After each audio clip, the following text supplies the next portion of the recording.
Hi, my name's Jelena. We recently watched the movie Obsession, and we had a lot of thoughts, like most people on the internet, as obviously there's been a lot of videos dissecting it or talking about themes that are in the movie. Everyone has an opinion, and a popular YouTuber also had an opinion that a couple people have already reacted to. Um, of course, Mr. Alex Meyers.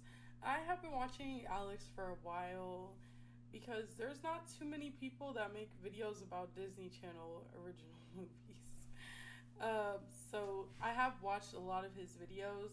They are kind of like that thing that you play in the background while you're doing something. You never really watch him for like any kind of stimulating commentary, or if you wanted to engage in any sort of discourse, his page is not really where you would want to go. But he decided to make a video about the movie Obsession. That was surprising in and of itself because that's just not the type of content that I've known him to do. Like he did Zootopia, just Disney stuff. He does. I would say honestly, if it wasn't for some of the jokes he makes, that is a kids channel.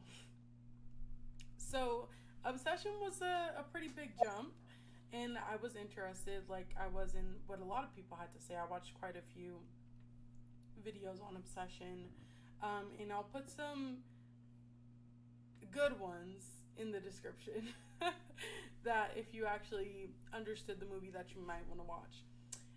But so yes, Alex had an opinion, and these videos are now deleted. Um, but we wanted to react to them and give our opinion on them. So we're gonna do that now. Let me get this up. So first of all, it starts out with this warning, which is not great. Jelena, can you see the screen of the? Uh, So on Discord, it should be showing a screen share. You could click onto that screen share and you'll be able to watch. Okay. yeah, I can see. Okay, perfect. Let me get back here. So, outright, it starts with this warning. This video is an attempt at a good faith, nuanced look at the fictional movie Obsession and the characters therein. That already is not a great start. Do you have any opinions on that? An attempt at a good faith, nuanced look at the fictional movie Obsession and the characters therein. I don't know. I feel like having a warning,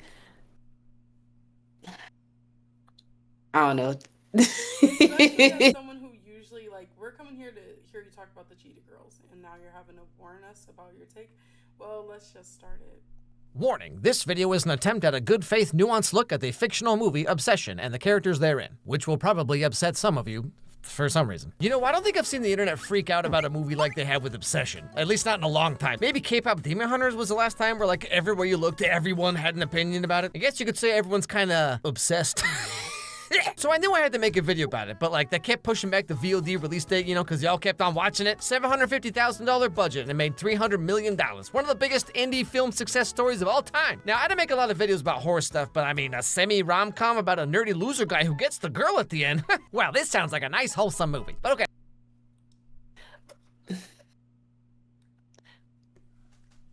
Thoughts? Um, rom-com is crazy. Using rom-com to describe obsession is crazy. So, for anyone who hasn't seen the movie, I will just say now it's not a rom com. For anyone that has seen the movie, you will have a similar reaction to, like, that's crazy. Rom com is insane, but let's keep going. Let's see. Maybe what he describes as a rom com. Okay, let's check it out. So come along, kids. Let's take a walk. I feel like I'm coming apart. I think about you all the time, Nikki, when I try not to. You're in every song I listen to.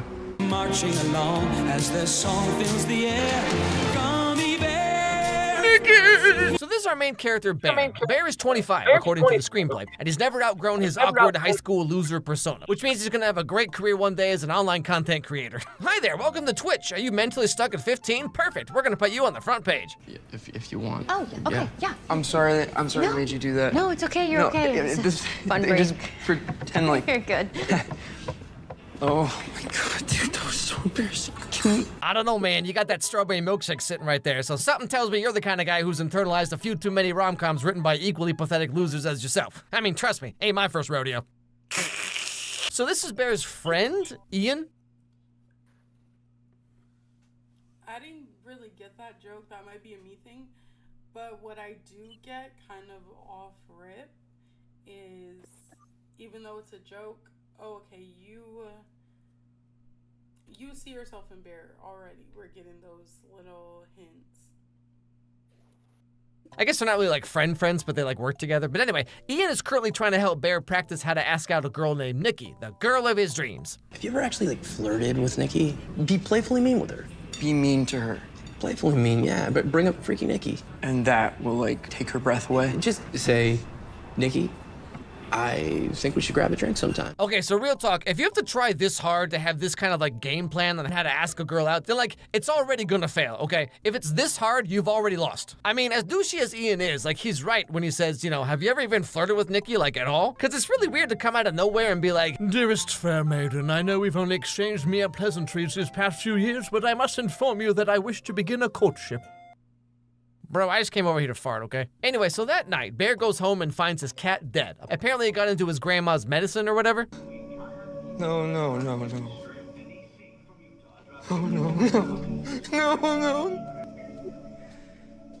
How did you get into these? Little backstory. So Bear's living in his grandma's house who recently passed away. So, you know, it's full of all kinds of grandma stuff, like insanely racist paperweights.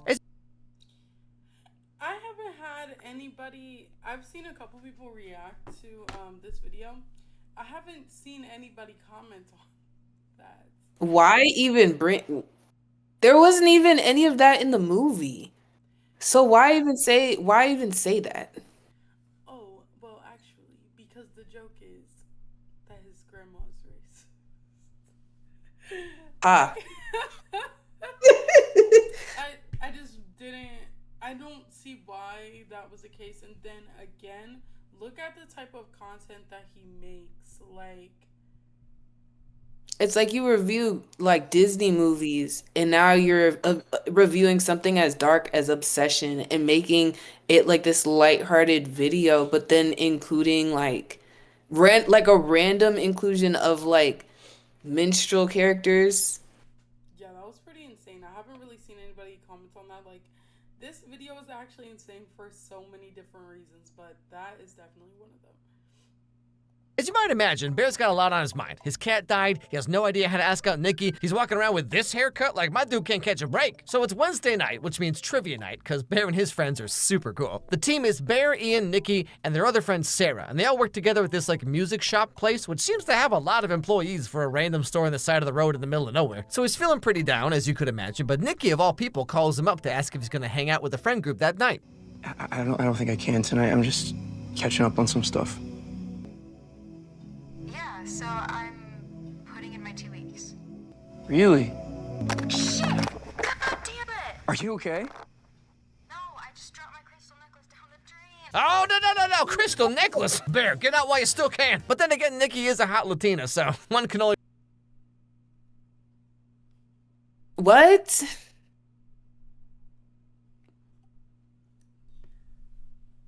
You also, throughout the video, he will use a picture of Indy, the actress, and not of Nikki. And it's like, okay, we get it that you are attracted to the actress. But this is a problem that, and this is part of why he deleted the video. He got a lot of backlash for sexualizing Nikki's character, especially... Now, some things, I don't even think it would ever be necessary really to joke about, but some things can be forgiven. Say if this was him, like a live reaction of him watching the movie, like, oh, she's hot, whatever.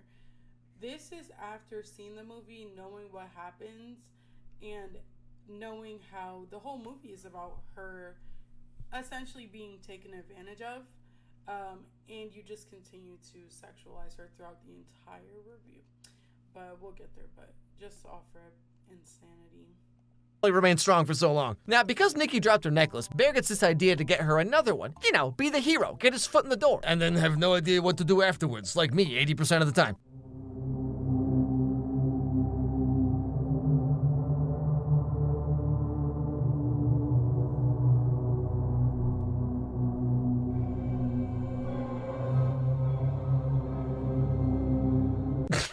I love how it says amaze your friends. Hey guys, check this out. Awesome, do it again! Yeah, well, they've been pretty popular since we put them out. You know, everybody wants a wish. Some people don't open them, but the people who do, you know, come back and complain. Or it does work and it like ruins their lives. Or they die or wish they were dead. Ah yes, the Millennial Special. Rather experienced myself. Also, you know, it's kind of funny that Bear is better at flirting with this girl here than he is with the girl he actually likes, which is such a real thing, by the way. Why does that happen? Anyways. That's not flirting. That's just having a conversation with somebody at the cash wrap. But you cannot have as a man, you cannot have a conversation with a woman without it being about sex or attraction or it being flirting. That's what he shows here, obviously. Like, we would cut this part out because my boyfriend's bringing me food. Sorry. Give me 1 second. Look how I did it. Oh, that's hard. I knew. I told you he would gag. I told you he would gag when I did it. Yeah. I'm screen sharing. This is Discord, and I cropped it and put that over it for Jelena, and then I put my camera in there. It's good, right? I can't. Wow. Because I didn't want it to be screen sharing this. So I have this added in as a source, is the video. And I am screen sharing it to Jelena on Discord, so it pauses at the same time, but you can't see it. You can just see Jelena, and then you see me through the camera source. That's... Wow. I'm speechless. That's crazy. I'm so proud of you. I told you he would gag. Okay, back to this. Yeah, so clearly in Alex's eyes, you know, if you're having a conversation with a woman as a man, it's flirting, even though this is the most normal, like, conversation. Maybe a little more chatty than I would be with the cashier, because I'm ready to get my stuff and go, but it was just literally a friendly conversation. It's pretty telling that he's like, wow, he's so good at flirting with her. Right. So he buys the One Wish Willow to give to Nikki later that night at trivia. Anything else? I'll get a pina colada. Pina colada? Don't make fun of my drink. What? I like a man who's in touch with his feminine. Hey, whoa, didn't ask your opinion, Nikki. So here we get a look at who Nikki is. And she seems like she's kind of one of those girls who's like those like ball buster types, you know? She's always like, ha, bitch can't handle all this. I've never met a guy who can keep up with me. And then they just lay there like SpongeBob. Also, given the context of this movie, like using a lot of these like sexual jokes and stuff like that, it's just really distasteful and disgusting. Especially like knowing the context of essentially Nikki in that particular comment. Like, I'm not sure how much you want me to comment on this particular. Yeah. It's just it's incredibly disgusting. Like, he's constantly like sexualizing her and then making like a reference to someone just laying there when this movie is essentially about her being held against her will in a way where she's trapped in her own body, and Bear is just kind of like doing whatever he wants to her. And in the what people call sex scene, where she is being held against her will, he is aware of it at that point, actually, but so she's not moving, she's laying there, the way that he described. But yeah, with the context of the movie, knowing that essentially she has no control over her body, she did not consent to the sex, and she's just forced to be there and be a part of that. What is in reality a rape scene. It's insane that he would make that joke to be like, oh, she would just lay there during sex. When in the only example that we get to see, she does just lay there, and that is because she is being raped. But yeah. And then also, like, because she made fun of his drink.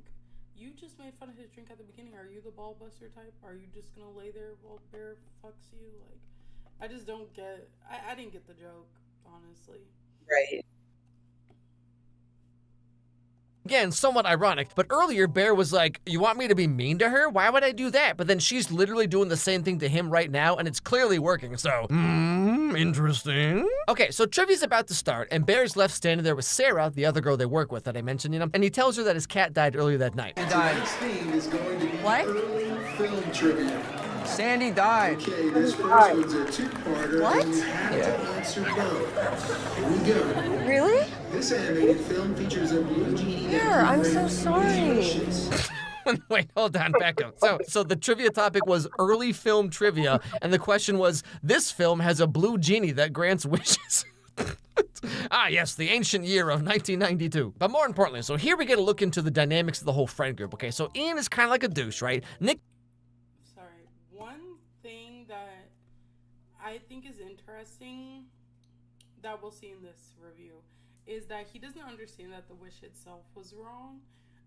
But it's funny that he caught the Aladdin reference, because that is, if I'm not mistaken, one of the things that you're not allowed to wish for is for someone to be in love with you. So Aladdin wished to be like that rich type of guy that, you know, he could be to try to pull Jasmine, but he was not allowed to wish for her to be in love with him. And so it's insane that he caught that reference, but didn't realize, like, at any point in this movie that the wish itself is a problem. Right. Genie that grants wishes. Ah, yes, the ancient year of 1992. But more importantly, so here we get a look into the dynamics of the whole friend group. Okay, so Ian is kind of like a douche, right? Nikki seems like one of those girls who's one of the guys, you know? And Bear has a huge crush on Nikki, even though Sarah over here is clearly into Bear on some level, and he just, like, doesn't notice, doesn't...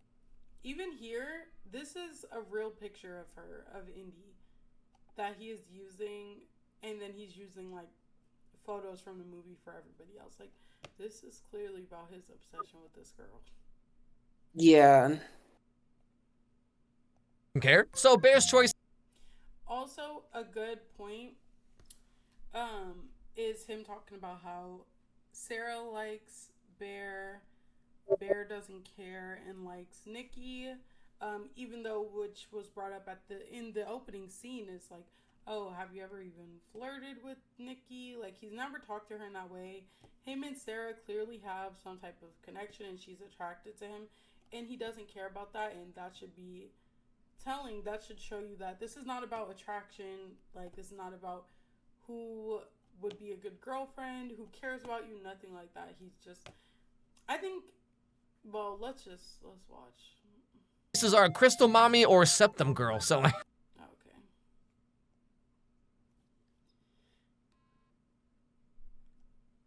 Not much to be said. Yeah. It's pretty appalling, especially like you said, like with the context of the movie, the sexualization of Nikki, but then also Sarah is just insane. It's just constant, like, bringing them up to just sexualize them, knowing the context of this movie.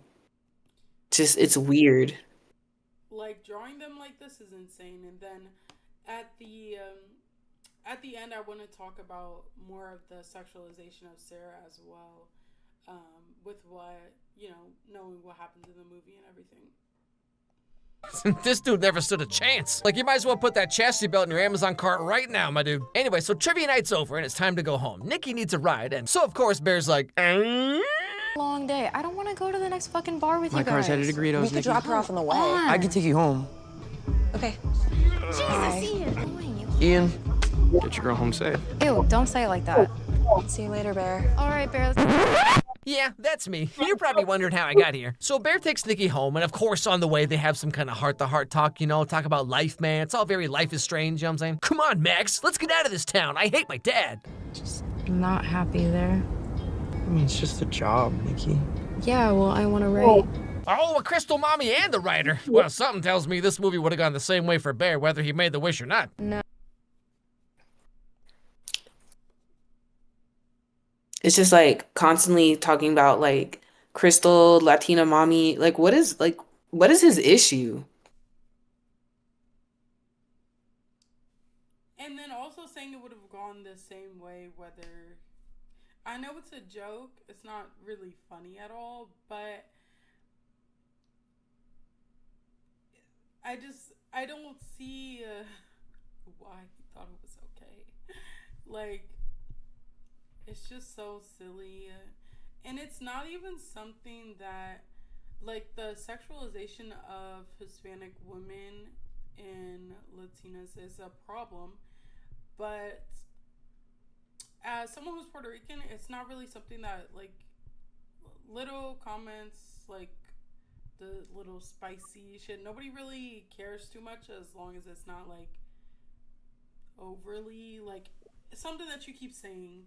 And it's like he just repeats it over and over in the video. And then we'll see what he says about it in his apology, because he has made an apology that he deleted. But it's the problem that people have with the joke is that, you know, it's sexualizing women, and you're doing it in response to a movie like this. It's just very out of place, very distasteful, and insane after seeing what he looks like, especially. No, it's not a romance, it's a love story. Isn't that the same thing? You know, you're the only person that I get to really talk to about this stuff. Ah, yes. Well, see, Bear, when a girl says that, what she really means is, you better not ask me out and ruin this friendship. Anyway, so Bear takes her home and he tries to flirt with her like Ian said, but I mean, you see the kind of sweaters he wears. You can only imagine what kind of game he has. Night, Freaky Nikki. Ew, don't call me that. I know, I was kidding. Do you like me?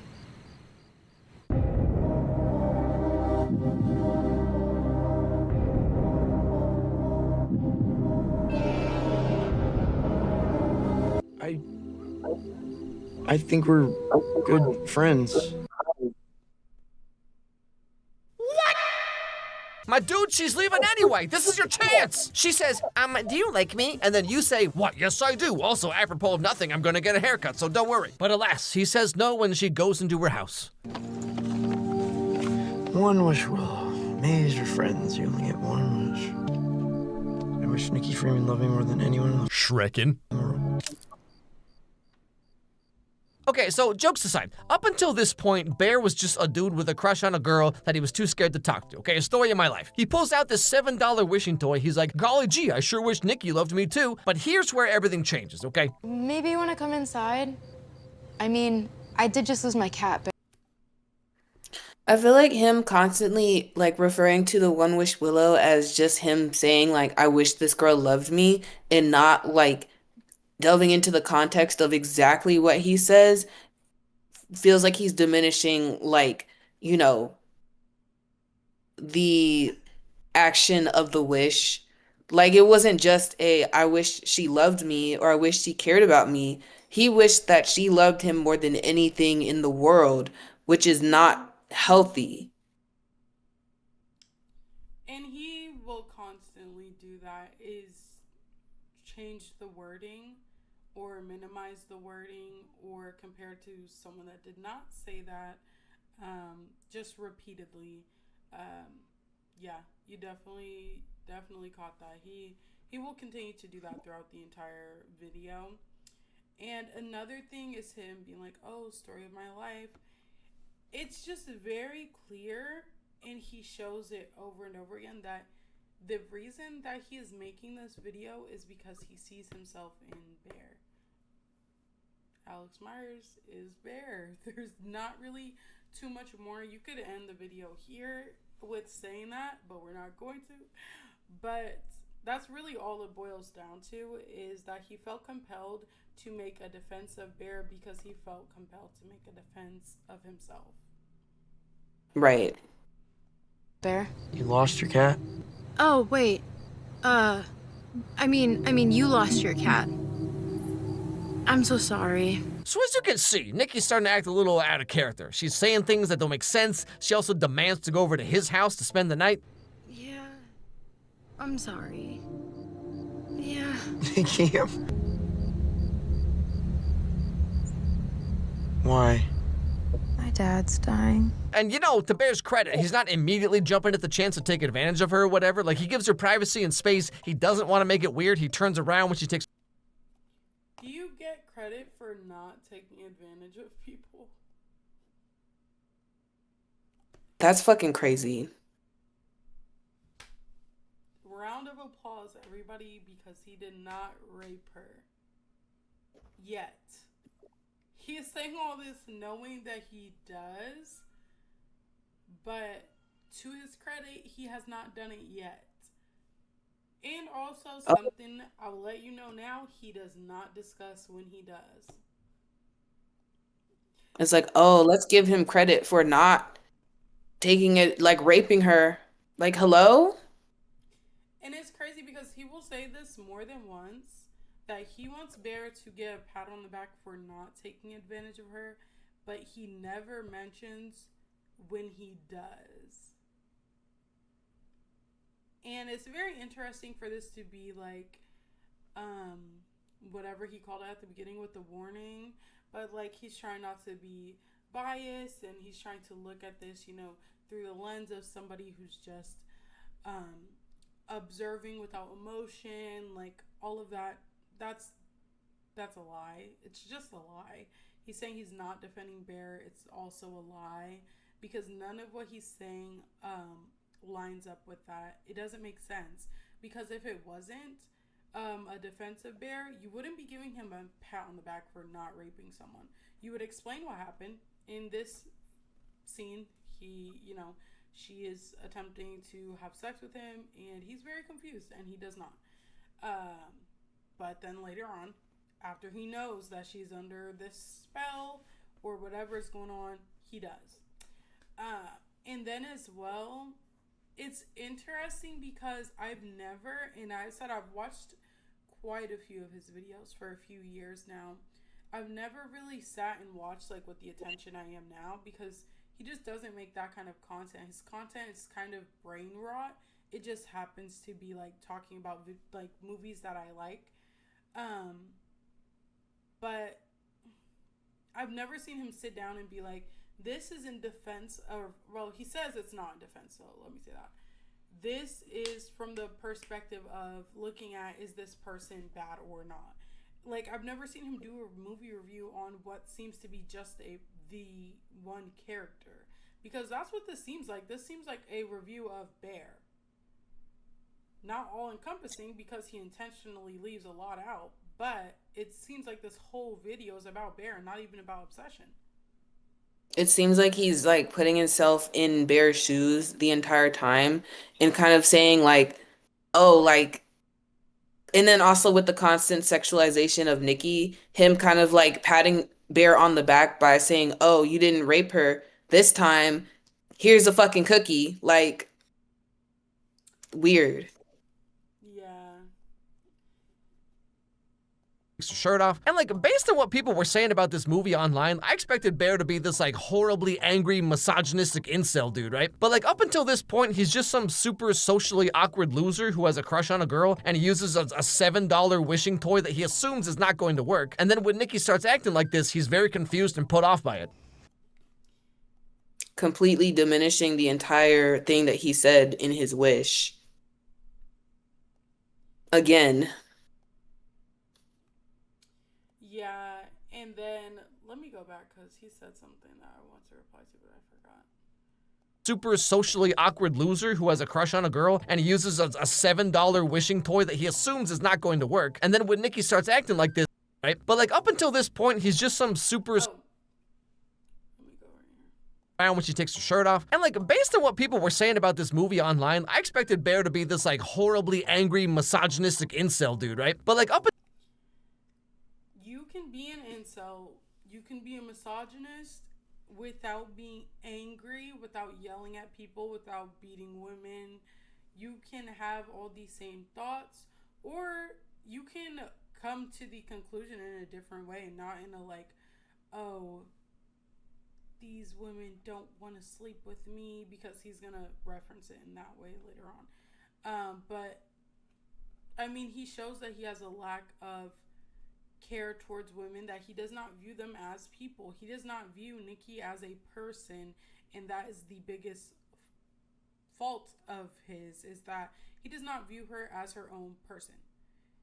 He clearly sees her as something for his pleasure. And I honestly got this from the very first scene, because this like mattered a lot to me, and Alex actually touched on it, which is insane to say for this review that is very hated. I do agree with him at one point in the video. At the beginning, when Ian asks, have you ever even flirted with her? And he brings up how it is kind of awkward if you've never even like had that kind of vibe with somebody, to just be like, oh, I'm so in love with you, I hear you in every song, you're everywhere, da da da. But he does not care about her feelings. He does not care about the relationship that they have, that they've never had that sort of relationship, and he's not even going to attempt to get to know her in that way. He just thinks, well, I love her, so now I should have her, like, you know. And that's right. how the movie plays out. It's just insane. up until this point, he's just... It also is crazy because as much as he is like I will say a kids movie reviewer, even kids movies have twist villains. They don't have always one-dimensional villains that, oh, well, they're the most evil person up front. They have like Zootopia again had a twist villain, and I think he liked it. I don't remember, but like, so he's obviously used to the idea that this person is not going to be a one-dimensional version of what you're used to. So yes, he is an incel. Yes, he is a misogynist. But is he the same angry, I guess, like Andrew Tate kind of version that he was expecting him to be? No. Does that make He thinks him not one? Sorry, go ahead. he thinks that misogyny comes with like anger.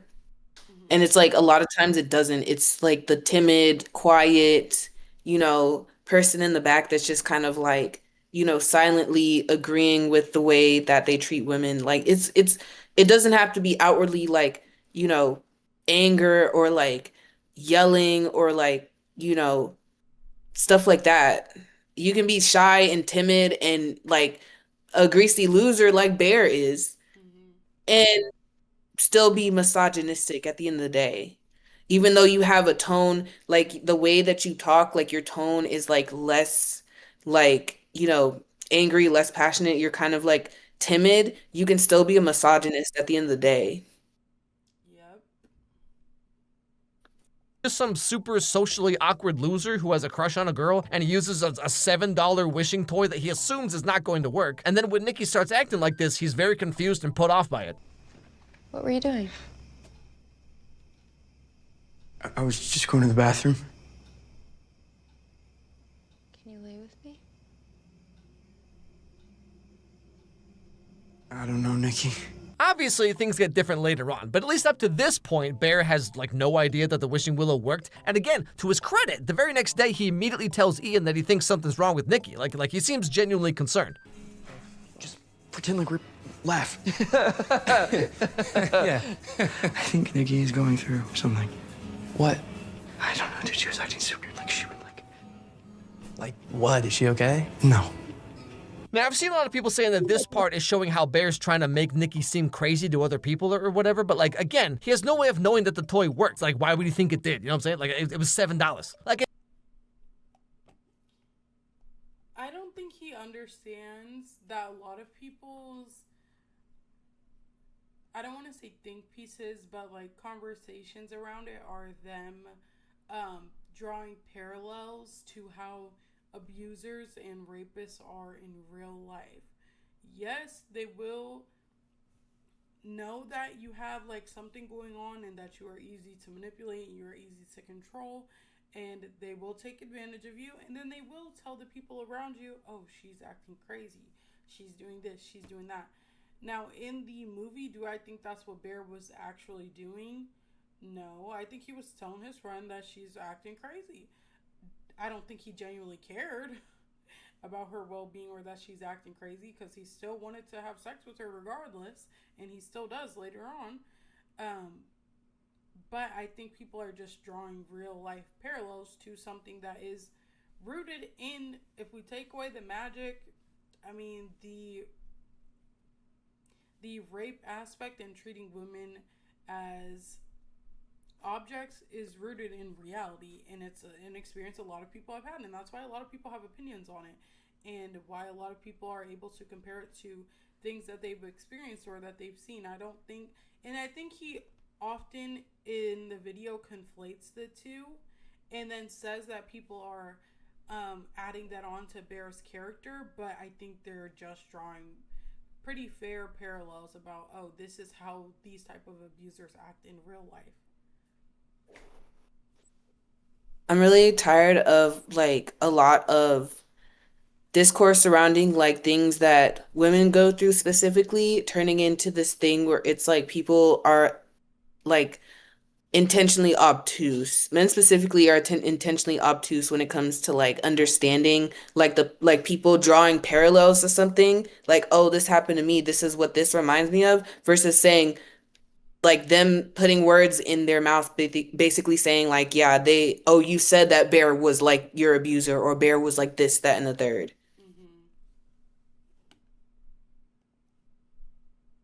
In any other circumstance, you'd probably do the same thing if your friend started acting like this out of nowhere, right? Anyway, so that night, Ian apparently talked to Nikki, and she said that she was on some drugs or whatever, and so maybe that explains why she was acting so erratic, you know, like when she and Bear kissed earlier. Oh my god, I'm so sorry. You kissed me! I know, I thought I saw something. So at this point, Bear thinks that Nikki... I just think that scene in itself is something that a lot of people gloss over, because the fact that not her getting scared and her like falling back, being so horrified at what's going on, but him immediately saying, "You kissed me," because he knew what she was thinking. Like I just feel like that's an obvious like response to what you perceive as an accusation. So that immediately, that immediate "you kissed me," I feel like he knew what he thought the problem was, is that is happening to begin with, and he's like, well, you kissed me.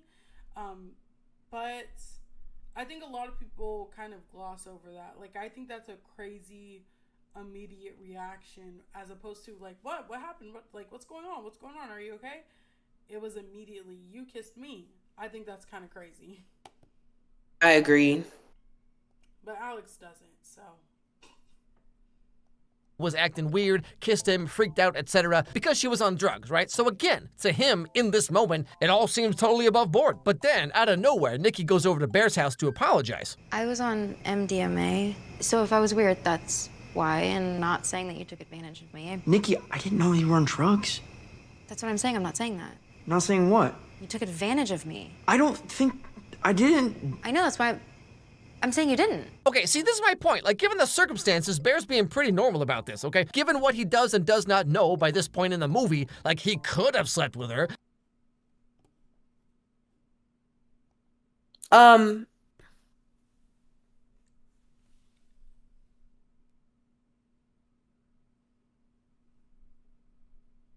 What an insane thing to even draw.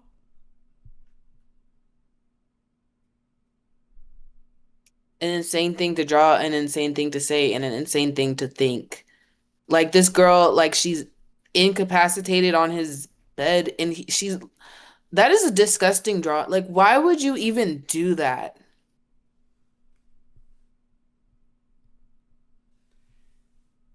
in the context being raped is like wow, and you thought that that would be okay to draw out. I think a lot of people aren't even really, from what I've seen, people, because a lot of people have reacted to this, the things that he's saying is insane, but to animate this of her like with her butt in the air drooling everywhere and him dancing around, like it, this is pretty sick to animate. um but I also think, and I'm not somebody who reviews movies. I don't. There's a lot of like popular movies that I don't really like. Sometimes I like stuff that is a little bit mind numbing. But also like I don't know. I think this really shows a lack of media literacy.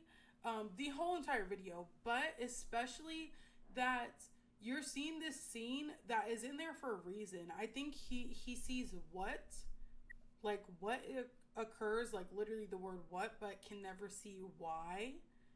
And I think that's a big part of literacy is understanding why this scene was added in. Why she says that. Why is she saying, "Oh, I don't think you took advantage of me," and it's being repeated over and over, and it's making him uncomfortable. Like there's a reason this scene was included, but he's just seeing that it was included, and it's like, see, he didn't take advantage of her. But it's like you don't. So you don't think that this scene was added in intentionally to show that yes, this is like his guilt of actually like I mean the quiet thing is being said out loud that he did take advantage of her. Right. It's just this is insanity. I can't believe that he animated this though. To know like, and let's look. Let me show you the type of videos that I'm used to, and of course on my for you is just him. But let's see. The Legally Blonde remake, Devil Wears Prada. He's been doing a lot of live action recently. Okay, there's Barbie Fairytopia. Even Enola Holmes is not really like a. It's definitely one of those Netflix like maybe preteen movies. We have Toy Story 4, Toy Story 3, Toy Story 2. It's all kid stuff. Yeah, literally. We got Off Campus and the drama. That's surprising. But then we have Mario, the Colleen Hoover thing, Hoppers. Let's see. Like, it's a lot of kid stuff when you go through. There's some. I wanted to watch this show. This 56 Days. There's some that is more, I would say, like for high schoolers or like 17, but still, it's all pretty tame, pretty surprised at this too. But a lot of kid stuff. A lot. Look at all. It's a lot of kid stuff. I don't think I would be wrong in saying this is a kids channel. But so it's a lot of kid stuff, and for him to animate this and put this in a video, even though I mean it's clear that it's about obsession, which makes it inappropriate in itself to include, but I just find it very surprising that he would animate this and put this in a video, and I think it's very tone deaf. I think it's disgusting, and I think people aren't talking about that enough. He's a disgusting person, in my opinion. I agree. Or he could have taken some kind of advantage of her, but he was rather gentlemanly at the time. I mean, you know, for a guy who has this many Cosby sweaters. Wait, do you think this was on purpose? Like, do you think they dressed him like this intentionally? I really like what we have, and I want to be honest. Do we Like think a Cosby costuming is intentional? Wait, say that again? I said, do we think costuming is intentional? Like, yes, it's that's actually that goes a lot into movies. But what were you saying about the Cosby? It's just ridiculous, and it kind of just shows like how like putting sliding a Cosby joke in there after like saying like, oh, like I'm gonna give this guy credit for not taking advantage of the Latino women that I've been sexualizing this entire video. Like, who are you? Like, what are you talking about? Like, it feels like projection. It's kind of like, oh, if I was in this situation, with this, Latina woman, and she was like under the influence, I would have taken advantage of her. Like, what is wrong with you? It's I, disgusting. I was definitely getting that as well. I didn't want to say that, but It gives projection. Like the entire time he's in a way talking about Bear in like defense, and it's like, oh, to his credit, to his, to his credit, oh, if I was in this situation, oh, I feel you, I understand, I've been there. It's kind of like, okay, are you trying to put yourself in Bear's shoes for a second and think like, oh, if I was in this situation, this would have gone a different way because I don't know how to control myself? hmm like And being. then oh, sorry, go ahead. I was just gonna say, I was feeling the same thing of like, wow, you're so good for not raping this spicy Latina crystal mommy. Like it, it definitely is giving like, oh, you're better than me, which isn't Right. to me. That's pretty fucking insane. Anna Cosby It's just like, just you're so fucking old, bro. You're old. That's so like a Cosby joke on top of all this. Like, what genuinely, what is wrong with you? Genuinely. it is insane. It's insane, but it's just so. I wasn't surprised when somebody said he was 38 because I'm like, that's so like, people don't really do that.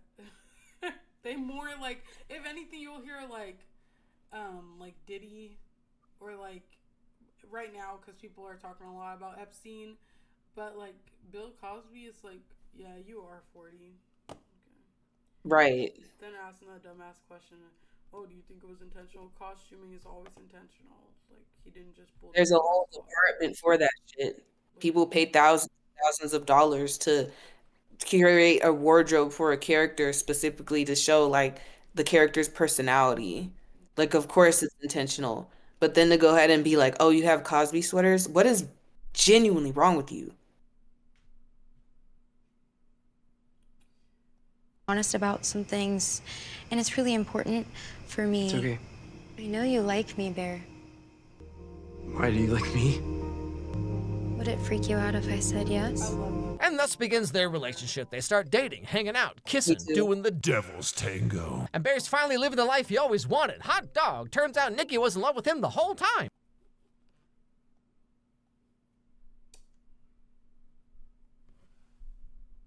would you like to comment?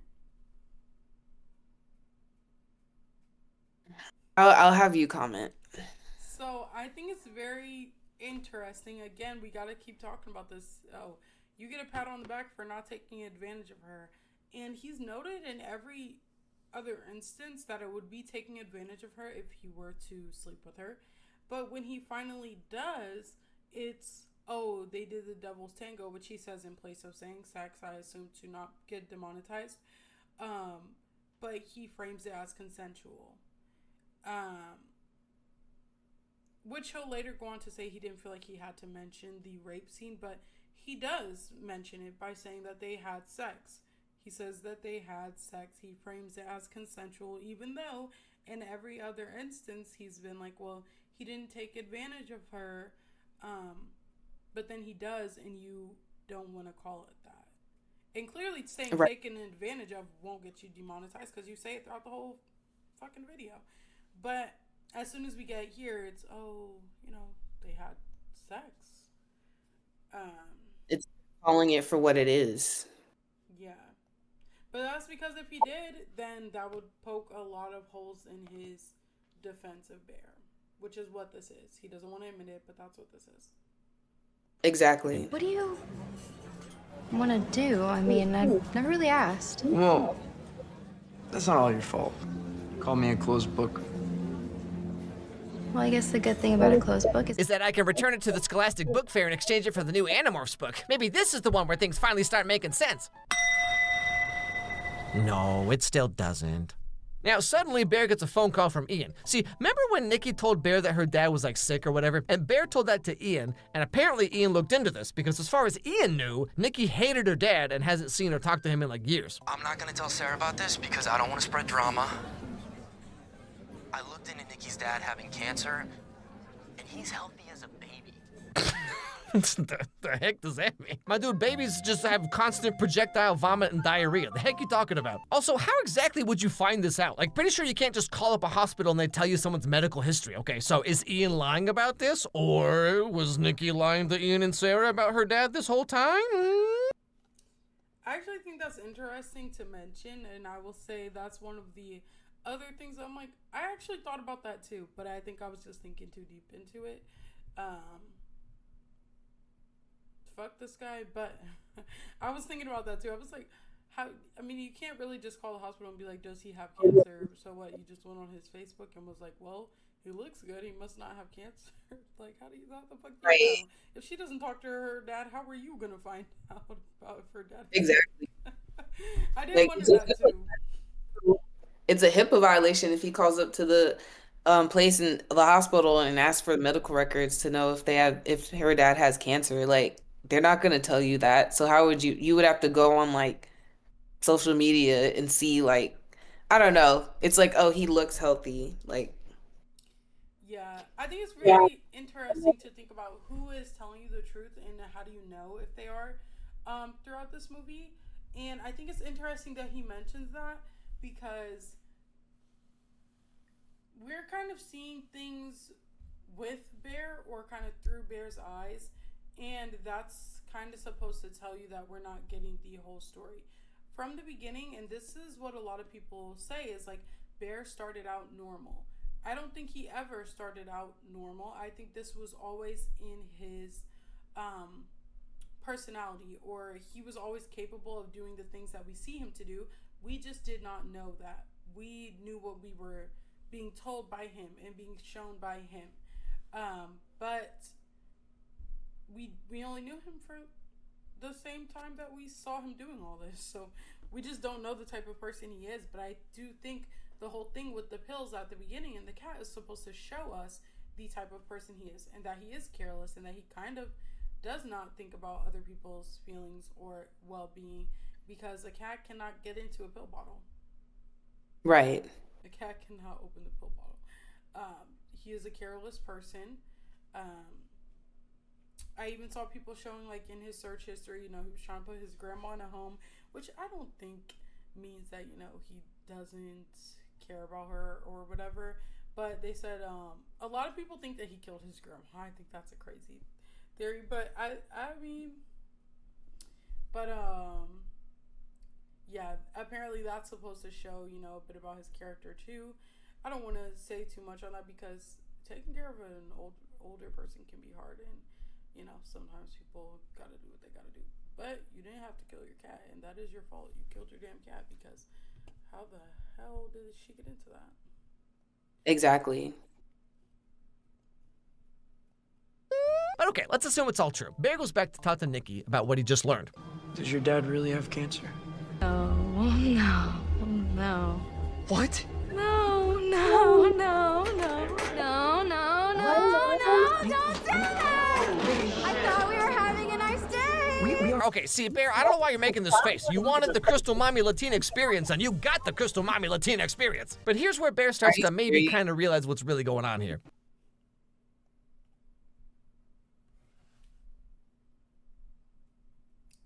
It's just like the constant like fetishization of Latina women that has been in this video. Like, him saying that this behavior that she's exhibiting is just the Crystal Mommy Latina experience is sexualizing the anger, sexualizing Latina women's anger. It's very he's just fetishizing them the entire video. That's disgusting. Yeah, and doing it like by itself, like I was saying earlier, is already like, it makes people uncomfortable. Most people don't really care about one comment, and then there's always that small group that enjoy it, but most normal people don't like it in any context, but especially when you add the context of the movie, and it's about her being not treated as a person, and her autonomy being stripped from her, and her being taken advantage of and assaulted sexually. to then like sexualize her in multiple jokes, in the way that you talk about her, in the way that you animate her, even just the fact that he continues to use pictures of the actual actress that he finds attractive instead of screen grabs from the movie like he's doing for everyone else. It's very, it's a bit disturbing, I can't lie. He's specifically using that one picture of her because he finds attraction to her in that one picture instead of using a picture from like a screen grab from the movie. And it's just like it's like he's projecting his like attraction to her, like wishing that he was in Bear's shoes so he could do what Bear did. Yep. Bear, I love you so, so, so, so, so much. I don't think I could live without you. You love me more than anyone in the world? Yes, more than anyone. Now, okay, up to this point, I feel like Bear has plausible deniability. I mean, there's no way he would have known the cheap toy would work. He was genuinely concerned for Nikki the day after it started, and he refused to take advantage of her even when it was, like, presented to him, right? I mean, she kissed him after all, right? Now, right here, though, at the halfway point of the movie. Sorry. I don't even know. I'm gonna let him finish his little spiel right there. He was genuinely concerned for Nikki the day after it started, and he refused to take advantage of her even when it was, like, presented to him, right? I mean, she kissed him after all, right? Now, right here, though, at the halfway point of the movie, he does finally start to realize that the wish actually worked. But, like, even then, like, literally every... No, we gotta stop that right there real quick.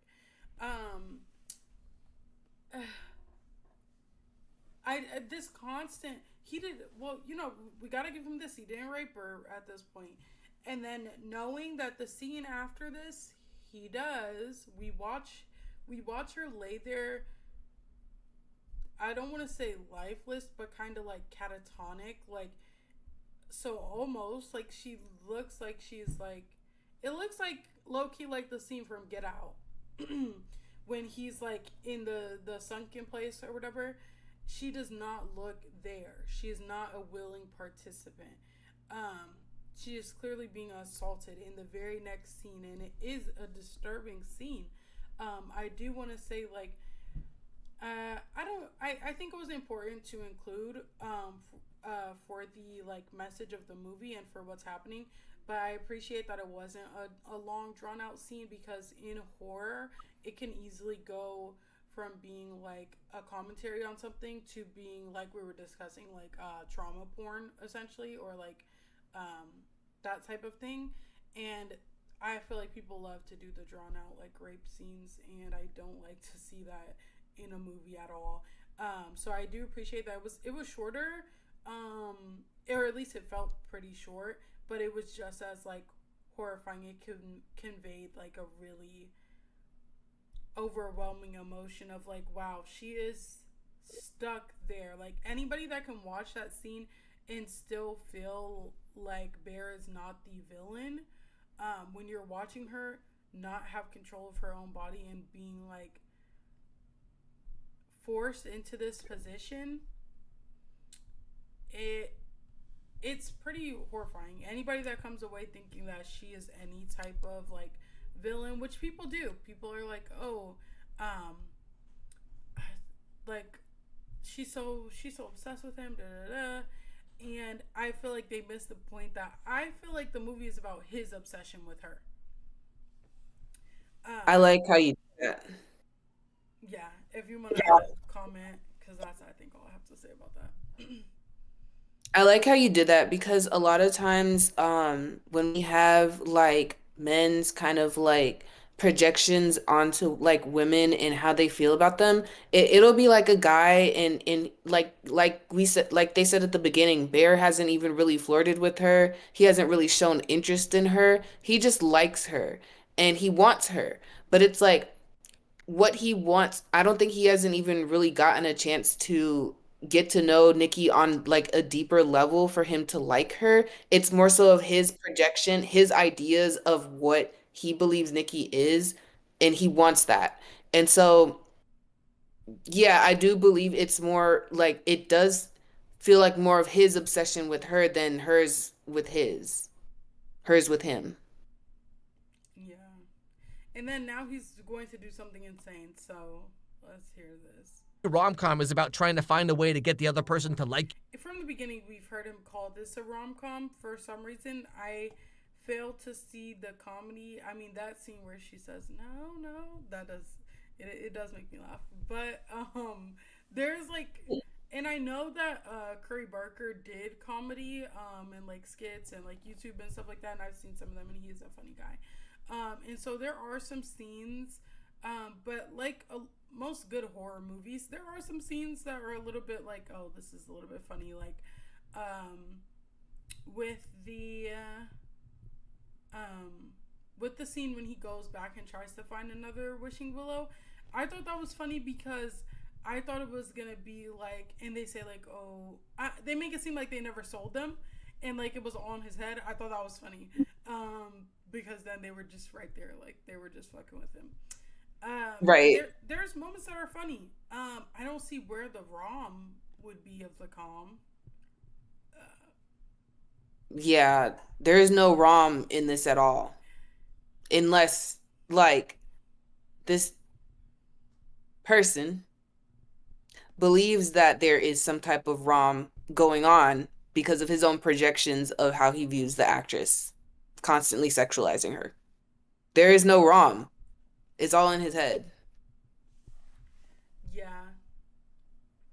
And it's interesting because with her talking earlier in the movie about how like there can be like how something could be a love story but not a romance. I wouldn't even call this a love story, but I think it's about his obsession with her. But everything that involves like relationships or attraction does not equal romance. There's absolutely, I would say there's not even enough comedy in this for it to be like a horror comedy. But there's no romance, absolutely none in this movie. So I don't know why he compares it to rom-coms, but it gets worse. All right. Now, right here, though, at the halfway point of the movie, he does finally start to realize that the wish actually worked. But, like, even then, like, literally every rom-com is about trying to find a way to get the other person to like you, or you manufacture a meet cute or whatever, right? Like, I've seen some internet comment threads where it's like, he only saw her as an object and wanted to remove her autonomy. That's why he made that wish. But, like he didn't wish that. Well, he did. So, I mean, and it's not even about what he saw her as. I will say, I think, and this can happen with, you see this a lot of times in relationships that don't work because, you know, we've seen like where the person, it can be a man or a woman or something in between, that wanted the other person first, and they developed this attraction to them over time based on, like, say what they were seeing on social media, and they did not really know them as a person. So yeah, you weren't seeing her for Nikki the person. She was kind of like this kind of trophy that you saw that you liked and you wanted to have. You never attempted to even get to know her in that way. And so even if we leave out the way that he saw her, it doesn't matter if he was trying to remove her autonomy. He did. And then after that, he violated her. So to say like, well, it wasn't his intention, or like, oh, people are saying that he was trying to do this, it doesn't matter what he was trying to do. It matters what he did and what he continued to do, I feel like. What do you think?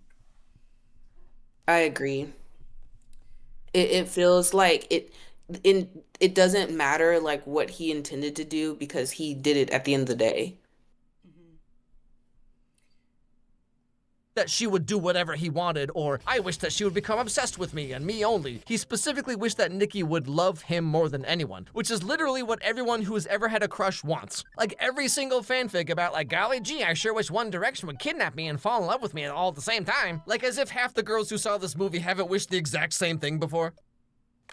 Hello, it is I, Willem Dafoe, from the movie The Lighthouse, and I've secretly been in love with you for years. Like, you have to look at the context, okay? If Bear had gone to the store specifically and been like, hey, do you have something that'll force a girl to fall in love with me? Or if he, like, searched on the internet for some kind of, like, weird ritual that's gonna make anyone fall in love with you, then yeah, that's some funky, funky stuff, man. Again, with these, like, one-dimensional villains, like, even the simplest children's movies will have twist villains or two-dimensional or three-dimensional villains. Like, there's more sides to them.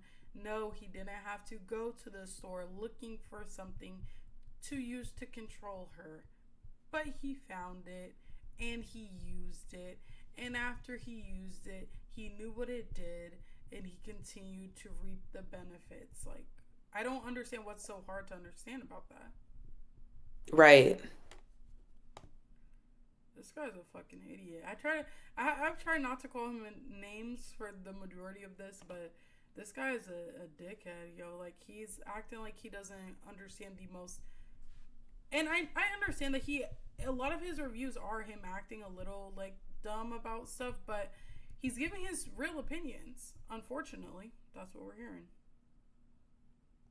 He like lacks the most basic form of media literacy, but you review kids movies. So even kids movies have that, like, you know, those types of like characters that aren't really definitively heroes or villains. It's like, oh, this is an anti-hero. Oh, this is a villain, but at the beginning they're good and then at the end they flip.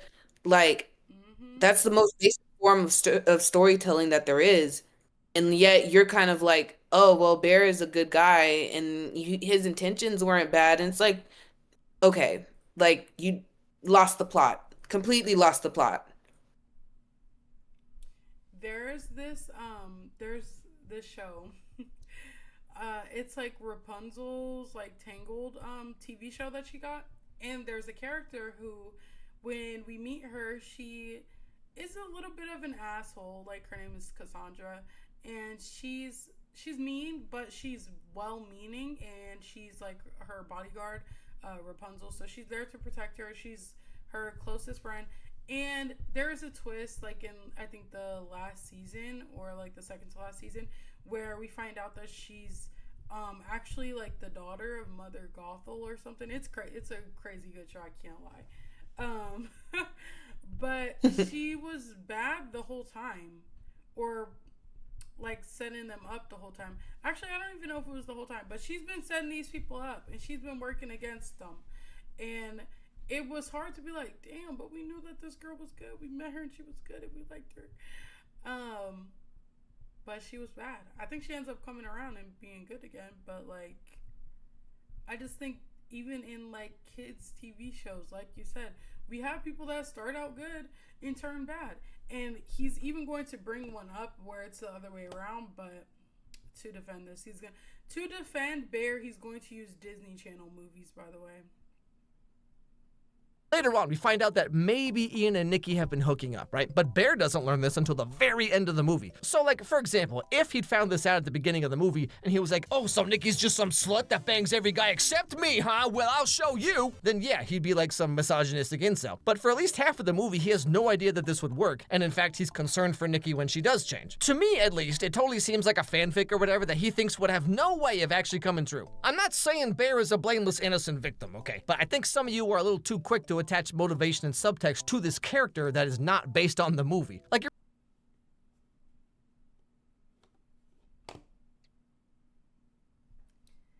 I think if you even have to say, I'm not saying the obvious villain of the movie is a blameless, innocent victim, then I think you left with the wrong takeaway of the movie. Because Yeah. that's insane. Like,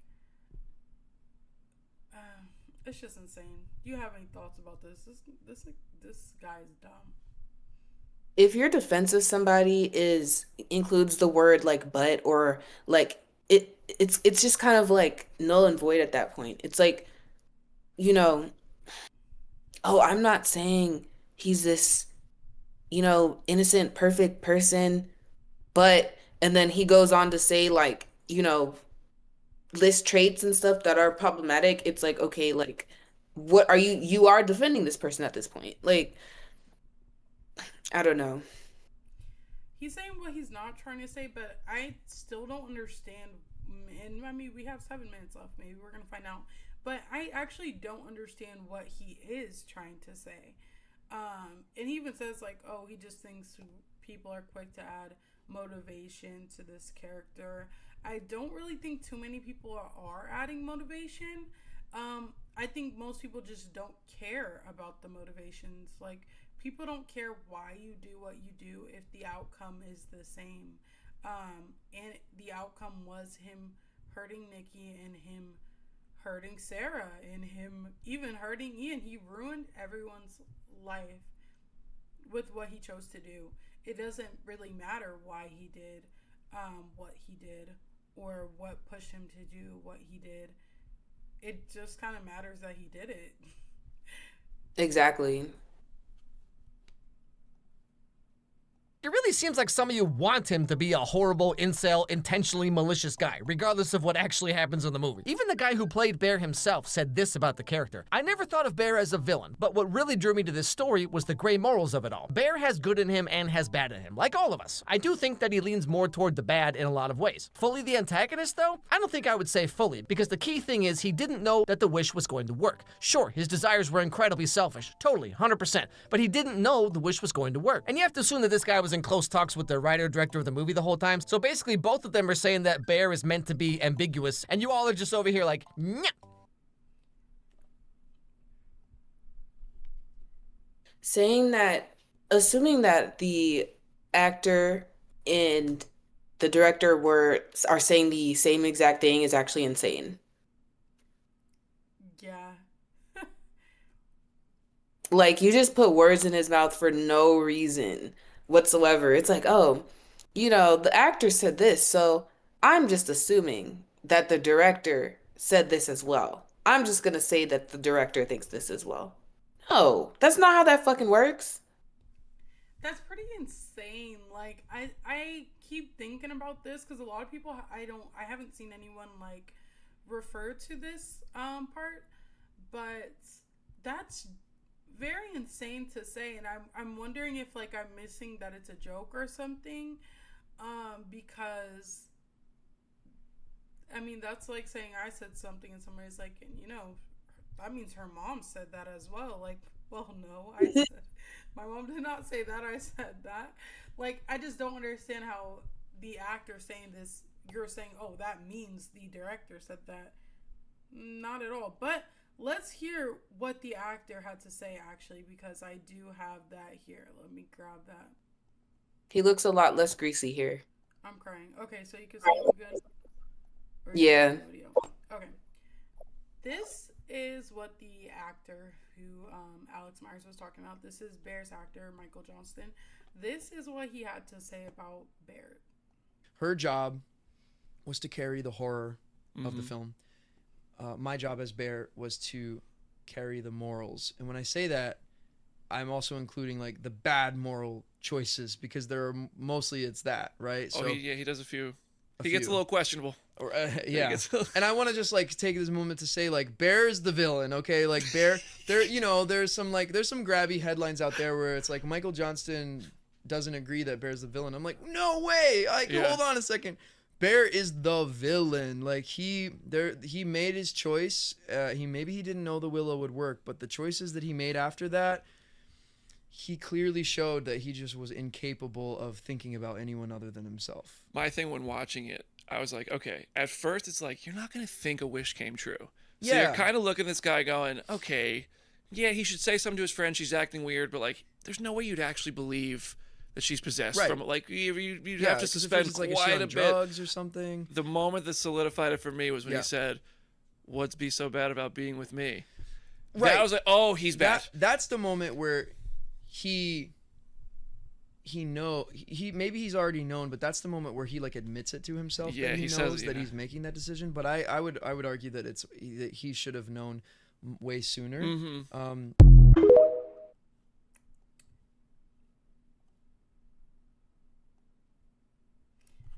Yeah, I think it's he very clearly says Bear is definitely the villain of the movie. It's not really ambiguous about if he is or not. Even saying that, oh, I feel like he should have known way earlier in the movie. Yeah, because we do know with the when they verbally confirm it of like the, oh, well, do you love me more than anyone in the world? And she says yes. But a thing that, you know, people point out is that he's in denial. And yeah, that's fair. He is. And it's because of what he said, that he's incapable of thinking of anyone other than himself. And that is, I feel like, just the facts of the the character is that he only thinks about himself, and that makes for a villain that is not doing things out of malice, is not doing things to hurt people, but is only worried about themselves, and in turn does things that hurt people because they don't think of other people, and that is just as bad. It's not about, oh, the motivations we attach to the character.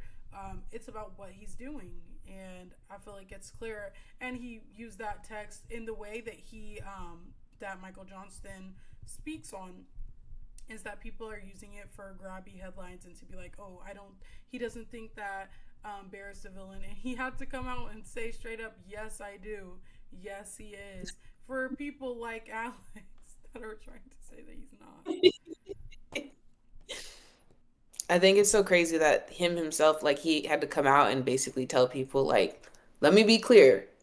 This guy is the villain. Like, stop twisting the words. Stop making this what it's not, making this out to be what it's not. This guy is bad. He is not good. And then, so I don't think, or I haven't been able to find if Curry Barker came out and was like, Bear's the villain. I don't think he feels like he needs to. I feel like it is pretty obvious, but also you don't want to kind of like, I can understand as the director not want to come out and outright spell everything out for somebody. But he does talk about the wish itself, which even with the actor being like, well, he didn't know it was going to work. But a lot of people don't understand the problem lies within the wish itself.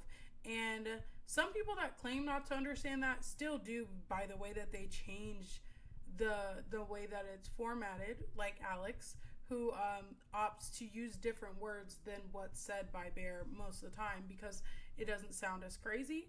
But let's see what he said about the wish. Let me get this pulled up.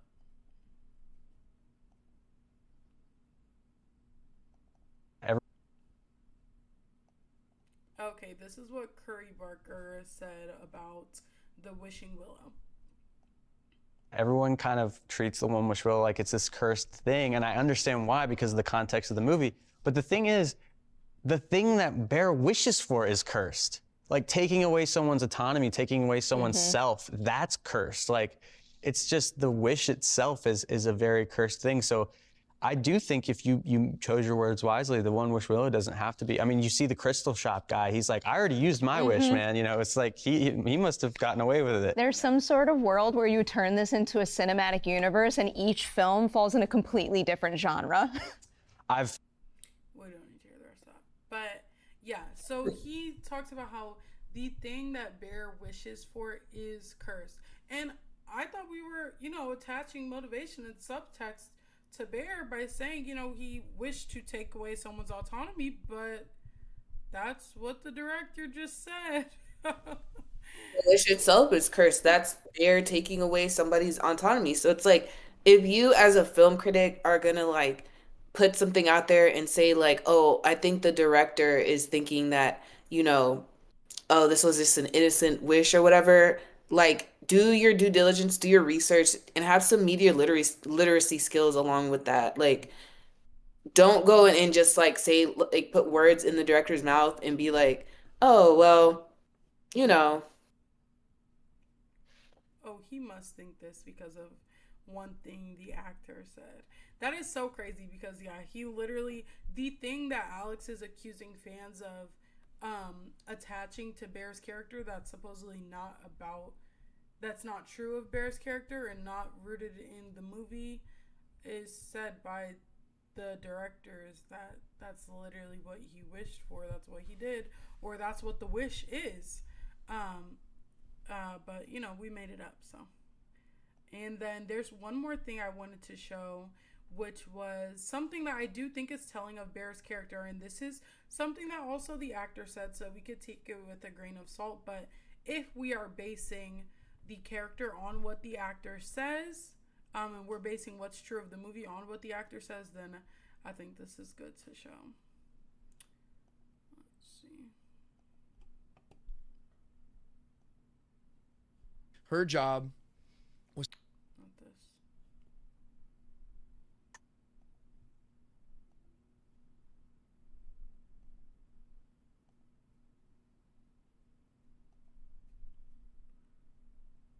Did I send myself the same video? Her job. I did.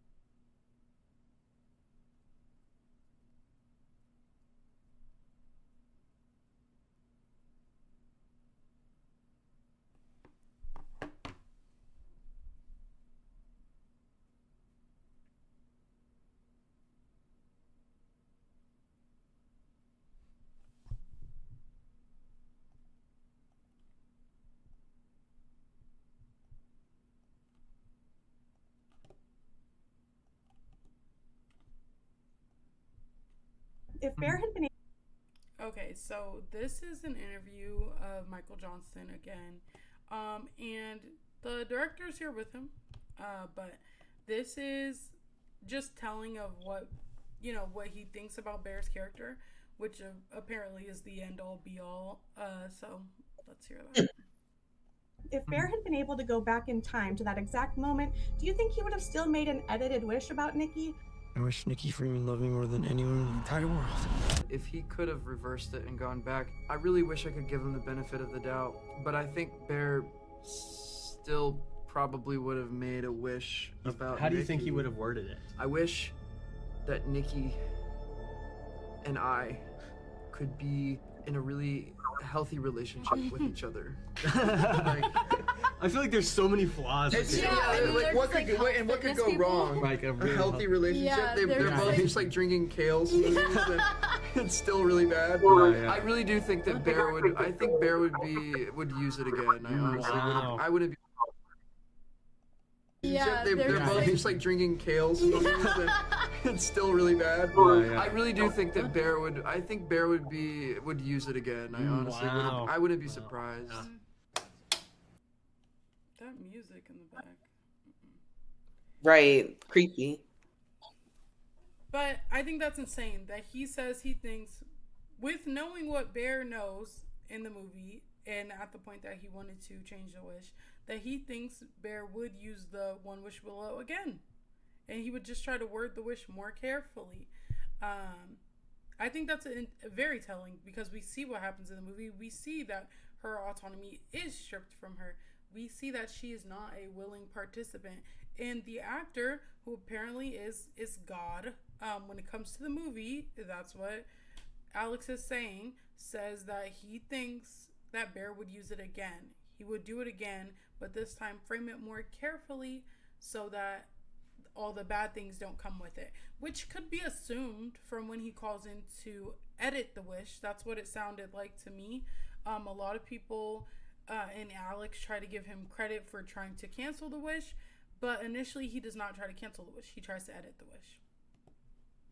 The fact that Alex tries to give him credit for canceling the wish when Bear felt like there was a way to edit the wish instead of cancel it, and he knew that he was taking away Nikki's autonomy, and he still was like, I want to edit the wish. Like, I don't want to like cancel it. When he thought there was a way to cancel it, he didn't do it. Then he finds out there's no way to cancel it. You can either kill yourself or kill her. That's the only way that you can free each other from this wish. Or you could, free her from this wish. And it's like, he wouldn't have freed her if he had the choice. He would have just changed it a little bit. Yep, he's a sicko. Okay, let me get you back on.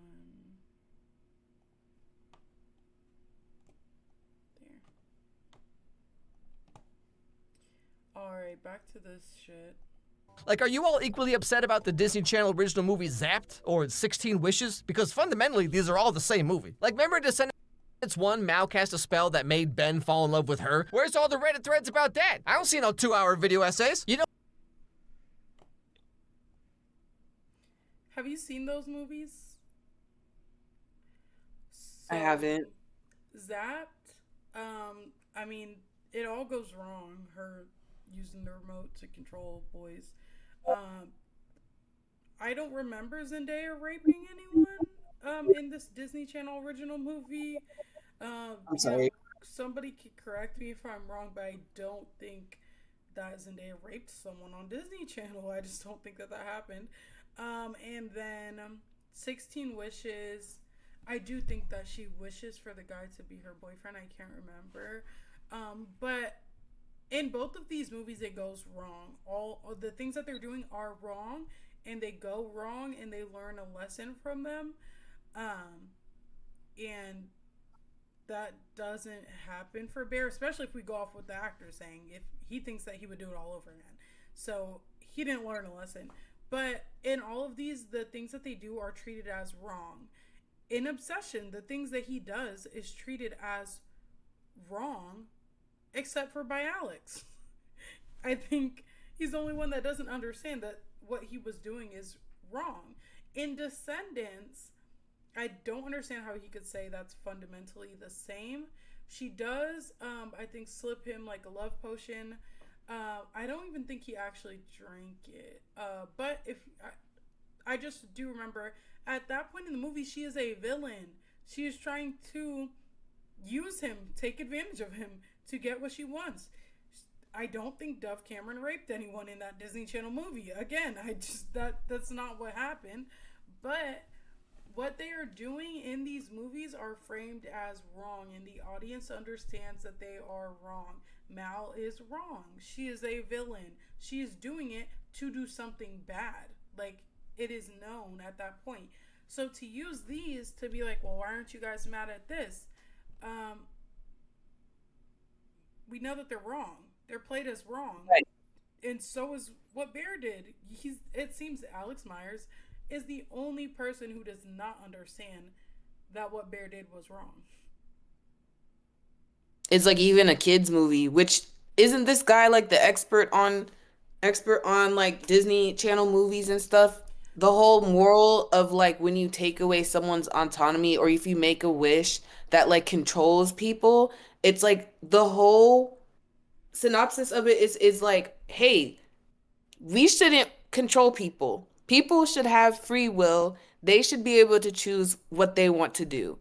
This is not morally correct at the end of the day. Every kids movie that I've watched that like in terms of like wishes, like even Fairly Odd Parents, stuff like that, like it's like you make a wish and then the wish is like messed up and it's like, wow, like we're not supposed to do this. We're not supposed to have the power to take away someone's autonomy. And for Alex to be like, oh, well, these movies, it's whataboutism. It's well, what about these kids' movies? What about them? They made a wish and they took away someone's autonomy, but the whole point was that it was wrong at the end of the day. So it's like, why you can use whataboutism, but you can't connect the two, the morals from each of them. This is wrong, and so is this. 2 + 2 = 4. Yeah. I don't understand because, like you said, he is the expert. He probably has reviewed all of those movies, I'm sure. So it can't even be like a gross misunderstanding of those movies. This is him intentionally framing these movies in this way. He's misrepresenting them on purpose because he's definitely seen them. But yeah, he's intentionally misrepresenting them because he definitely understands that the moral of the story, especially from what he says right now about WandaVision, actually. No, I made a video years ago about the show WandaVision, and everyone got so mad at me when I said it's crazy that we're supposed to be so understanding about how Wanda enslaves an entire town and uses magic to force her husband to stay with her and have kids with her. Huh, isn't that interesting? I found this comment in a Reddit.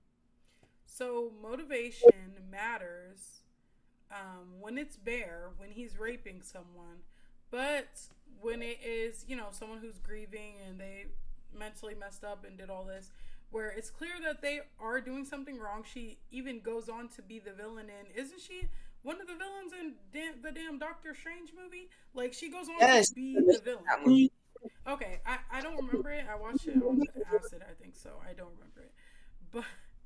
But I was pretty sure, I feel like it was like 7 villains, and that movie felt like it was 3 hours long. I was so high. But, I'm like, she went on to be like, she is the villain. Every example that he's using is somebody that was in the wrong. And then he clearly shows that he knows, regardless of what she was going through, that she is in the wrong.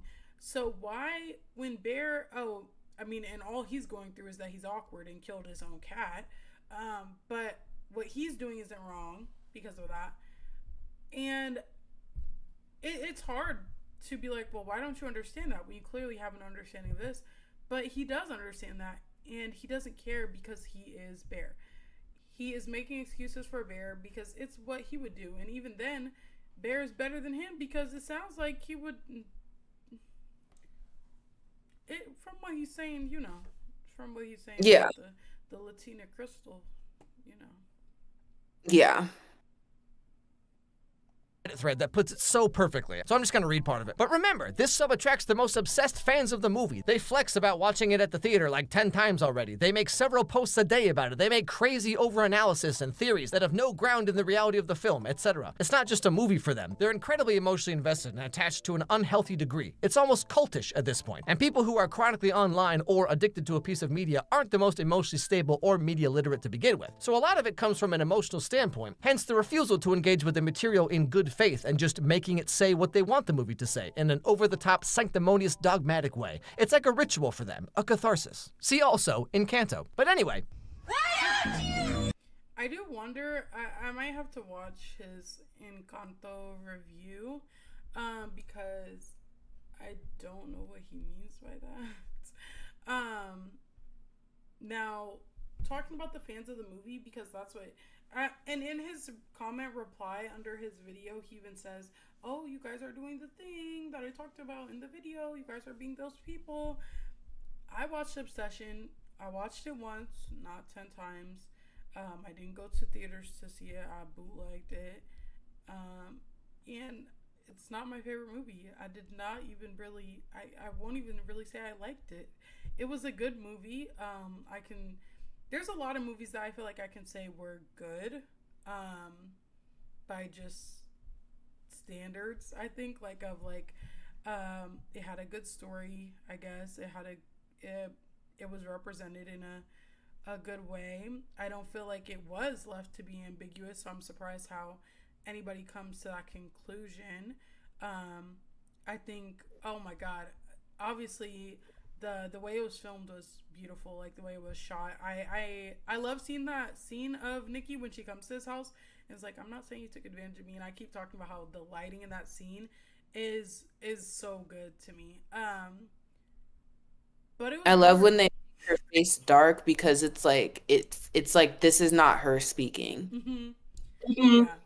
I like how I think they did an amazing job on the movie. It's not my cup of tea. I didn't like it. I thought it was boring. But there's just so much about it that's good. I just would not watch it again.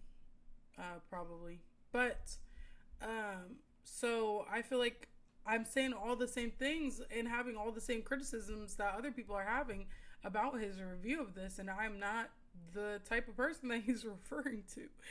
So I mean, if everybody's saying it, there's definitely a problem, because I didn't care for the movie too much, but I still feel like you grossly misunderstood the movie and the point of the movie, and it's because you are what the movie is talking about.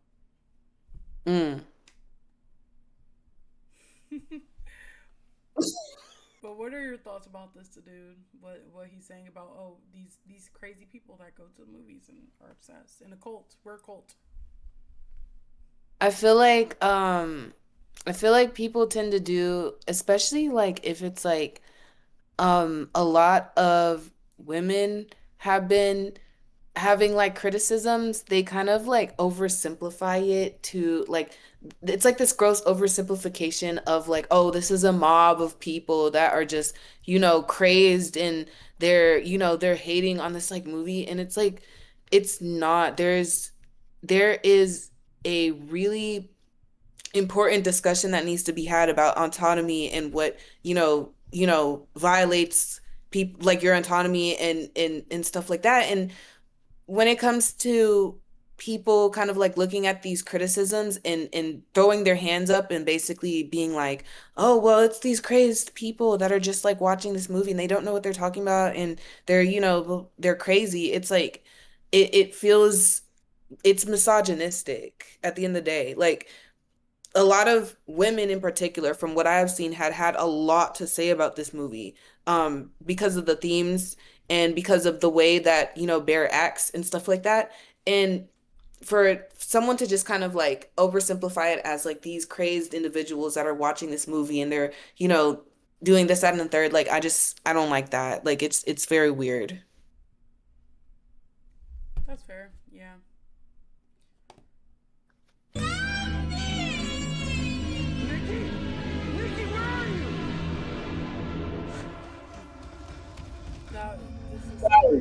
So the movie goes on. Nikki gets more and more insane. She walks around like this. She cooks up his dead cat and feeds it to him. She waits for him to come home so long that she pees herself.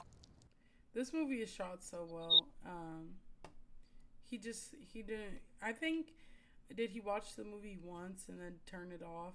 I did, but I still feel like, I guess that's not an excuse because I watched it once and turned it off and said I would probably not watch it again. And I still feel like, I don't know, maybe he watched it with his eyes closed, but also to just say, oh, she's acting crazy. There Nikki goes. She just gets crazier and crazier. I don't think he understood any part of the movie. And when she stands here and pisses on herself at the door, I think you put it, because we talked about this yesterday, I think you put it more eloquently than I could, but I agreed with a lot of what you said, so I would like you to talk about that, because he's just like, oh, she's acting crazy and peeing at the door. I really hated how he described this particular scene as her acting crazy and she like waits so long on him to come home that she pees on herself because this was one of the scariest scenes in my opinion. Not because it's more psychological horror than anything, but her peeing on herself, it basically it just reminded me like it felt like more so like she was scared. It wasn't like, oh, she's like waiting on him to come home and she just like pees on herself and she throws up. It felt like this was somebody that knew that she couldn't control her body and there was nothing she could do about it. So she's scared, so she pees on herself. Or it's kind of like when you have like when he came home and he saw that she threw up on herself and peed, like he asked if she had a seizure because I'm pretty sure that's kind of like how it would feel to like not have control of your body and to just like be afraid. And on top of that, because of the themes of this story, a lot of the reason why it freaked me out so bad when she peed on herself is because a lot of victims of like CSA and all types of stuff, they tend to have, problems going on into adulthood with like bedwetting. And it felt very much like a situation that is so traumatic to her because she's like, we see that Nikki is still up in here. Like she's still in here, but she's not here. Like she can't control anything with her body. So she's feeling and seeing and hearing everything and she can't do anything about it. And that's terrifying. That's scary. So them like having like the camera pan up like as she's like peeing herself, it was to me that was one of the most like scariest parts of the like scenes of the film to me because I just immediately my mind went to someone who has been a victim of CSA or SA. Yeah. No, yeah, definitely. Especially, um, it's not like every other scene where we know like Nikki mentally is taking a backseat to what the other version of Nikki is doing in her own body. In this one, the other Nikki is holding her there. She cannot move. She already didn't have control of her body, but now she's being held in place and forced into this smile and just forced to like it is horrifying and um yeah, it is horrifying, and I agree with what you were saying. Um, and I think it's intentional because, like you said, he comes home and he's like, "Did you have a seizure or something?" Like, it's insane, and the loss of like her bodily control for that to happen. She had to be so horrified. And to play it as, oh, here she is, she's acting crazy. She gets crazier and crazier. I think it's insane. And I would hope that somebody who watched this wasn't actually getting, because a lot of times I'll watch a review on a movie to know if I should watch it, not based on their opinion, but because I mostly want a recap of the movie. I want to know what happened in the movie and then I'll go watch it. Because again, I'm not a movie reviewer. I'm not a movie person. So I watch just videos of people talking about it, so I know what it's about, and then if I want to watch it, I want to watch it. But I would hope that somebody didn't watch it to learn what it's about from him, because you would not know the actual plot.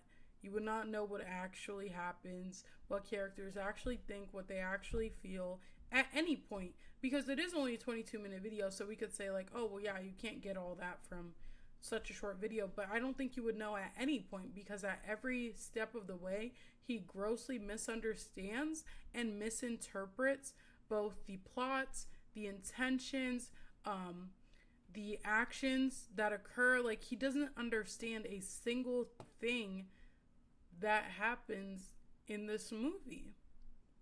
Right. And that's just insane to me. That's pretty fucking insane.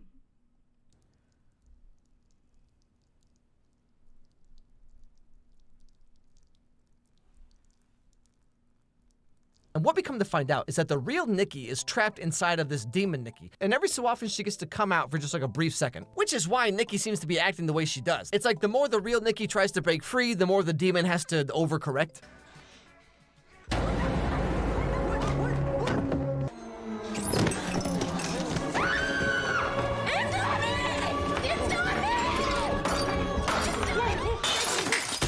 Once Bear realizes that this happened because of the wish, he finds a phone number on the back of the box and he calls it to try. Hold up, there's that.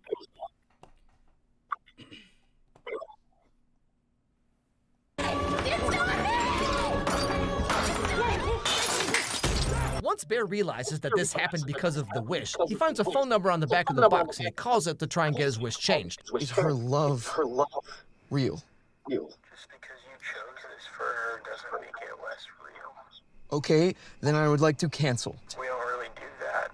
What? I love how chill the wizards are in this movie. Like, this dude's like, yeah, so your girlfriend's soul is like trapped here or whatever. Anyway, I gotta go reheat my nachos, bro. Glaucoma or something.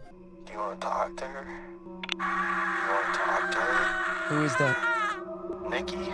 Now, just to be clear, I'm not defending all of Bear's actions, okay? Because at this point in the movie, he knows the wish worked, and he knows the real Nikki's soul is like trapped or whatever, but he keeps on dating her and tries to like continue on as if this isn't the most horrible situation anyone could imagine. Although, to be fair, what is he supposed to do? Because if he breaks up with her, she's gonna hunt him down. And the only other choice, as we learn, is that the spell will break if he dies.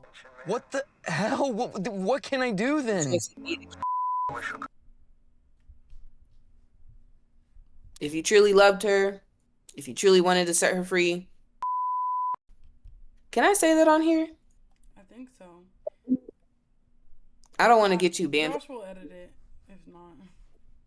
Or Okay. He'll like bleep the blank yourself. Go away. You sure there's nothing else I can do? Yeah, I mean, as long as you live. Sounds to me like you have a moral obligation to be there for her. Another option appears when the real Nikki is able to speak very briefly while the demon Nikki is asleep. You are you, Nikki. Please don't wake her up. Just kill me. Now, this is another part I've seen so many posts about that I find so baffling. Like, I've literally seen people say, like, if Bear truly loved Nikki, he would have killed her when she asked. Cause, like, it's just that easy, you know? And then what? Well, what do you think as someone who just said that? Well, you said he would have killed himself, so there's that.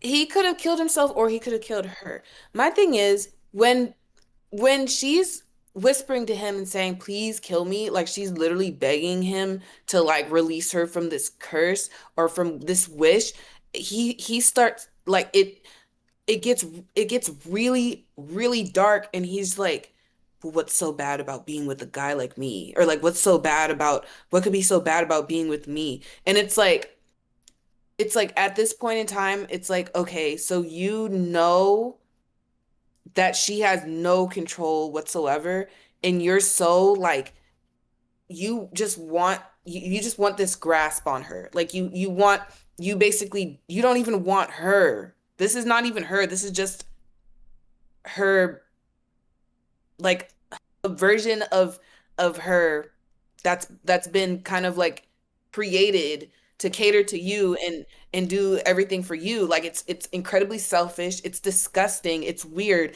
it erases her autonomy, it's controlling, it's abusive, and it's like, okay, like you're an incel. Like you're over here being like, well, what's so bad about being with me? What could be like you're selfish. All you're thinking about is yourself. You can't even kill that girl to let her go, to release her from your your stupid wish that you did. And it's like if you truly loved her, you would kill yourself. You don't love her. You didn't love her. No. You just wanted somebody to love you because you're a lonely, greasy white boy that doesn't have anybody else. You were careless. You left your grandma's medicine out on the counter for your cat to eat it, and now your cat's dead because all you do is think about yourself. And then to say like, oh, what was he supposed to do? Knowing what he says next, which is what you said about what's so bad about being with me, it doesn't matter that he was out of options at that point because he didn't care. Because even when she presented that to him, he wasn't like, oh, I could never kill you. Like, I love you. You're my friend. It was, well, you would rather die than be with me. That's where it came from. So it's like, he still sees it as this girl being with him. He's like, even after seeing what just happened at the party with her bashing her own head in with the glass bottle, like he does not care. So to be like, well, what could he do? It doesn't matter what he could do because he didn't. Even if something presented itself that wasn't him getting what he wanted, he wouldn't have done it. Exactly. He goes to prison for life. Obviously, he doesn't want to do that. Also, it's well established in this movie that he's like a low self-esteem, probably depressed loser guy. So, like, of course, he's not going to suddenly do this completely out of character thing. Now, that being said, his reaction to this is very telling, though. What would be so bad? What's so bad about being with me? Okay, Bear, see, I was trying to be fair, okay? And then you go and you say that, like... No, you weren't. Because... Exactly. Sorry, go ahead. No, go ahead. Trying to be fair, you've been literally dick riding this nigga the entire movie. Sorry. We might have to bleep out nigga, but the dick riding is okay. Okay.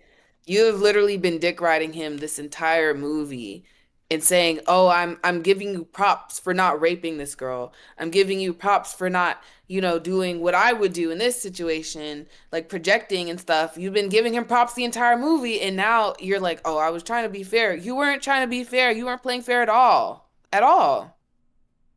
Yeah. To say, I was trying to be fair. If you were trying to be fair, you wouldn't have a problem with him saying what he said, because you'd be like, now here, he fucked up. Here, he said something weird. And that's it. Now, you being like, what, dang, I was trying to be fair and you had to go and do this, means you were trying to be partial to him and he just messed it up by saying something that does not, that doesn't enable you to be partial anymore. So Exactly. you at no point were you trying to be fair, as much as he says specifically, this is not a defense of Bear. That is what it is. Like, no matter how you slice it, you were trying to defend Bear and you failed fucking miserably. You deleted it, so. Maybe everyone's right about you, you know? And this is further solidified when he knows it's not the real Nikki, and he knows the real Nikki is trapped, but he still keeps going on like this. Anything you want me to No, be. don't say that. Anything you want me to be. I'll be. Let me be Nikki. You're not being like Nikki. I can't be Nikki! But this also brings... And I just think for anybody to ever feel sympathy toward Bear, you have to have walked away with nothing from the movie, or just with the complete wrong thing, because in this moment, and for anyone to think that Nikki is scary, Nikki is the villain, I felt bad for this other, because Curry Barker says this is not a demonic possession type of movie, but essentially there's this type of like split, like whole other person or personality that was created from this wish that is not Nikki. And so we have created this sentient being that is forced to perform for him, and she is crying out. She is distressed because she can't be this thing that she was created solely to be. And that the end, I did fuck with the end of the movie. I wouldn't watch it again because I felt like it took a while to get there, but I did really fuck with the end of the movie. I feel like there was so much of it that was moving. That was by the actors. Indy fucking did her thing in this movie. And then also the director, of course, and like making the story to begin with. And then Michael Johnston, that's his name, right? With the fact that the end scene was modified by him. He suggested something and they actually put that in with him coughing up the pills, or trying to. Everybody did their part. The end was amazing, and it was an amazing performance by Indy Navarrete, I think is how you say her last name.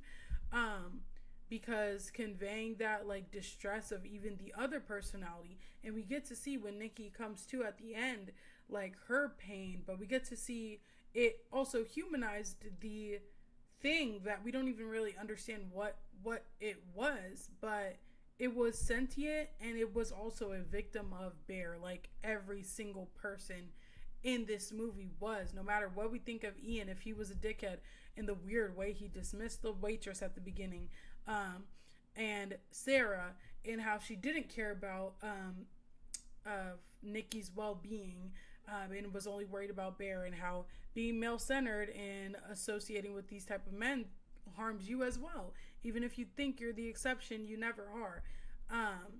But every single person was a victim of Bear.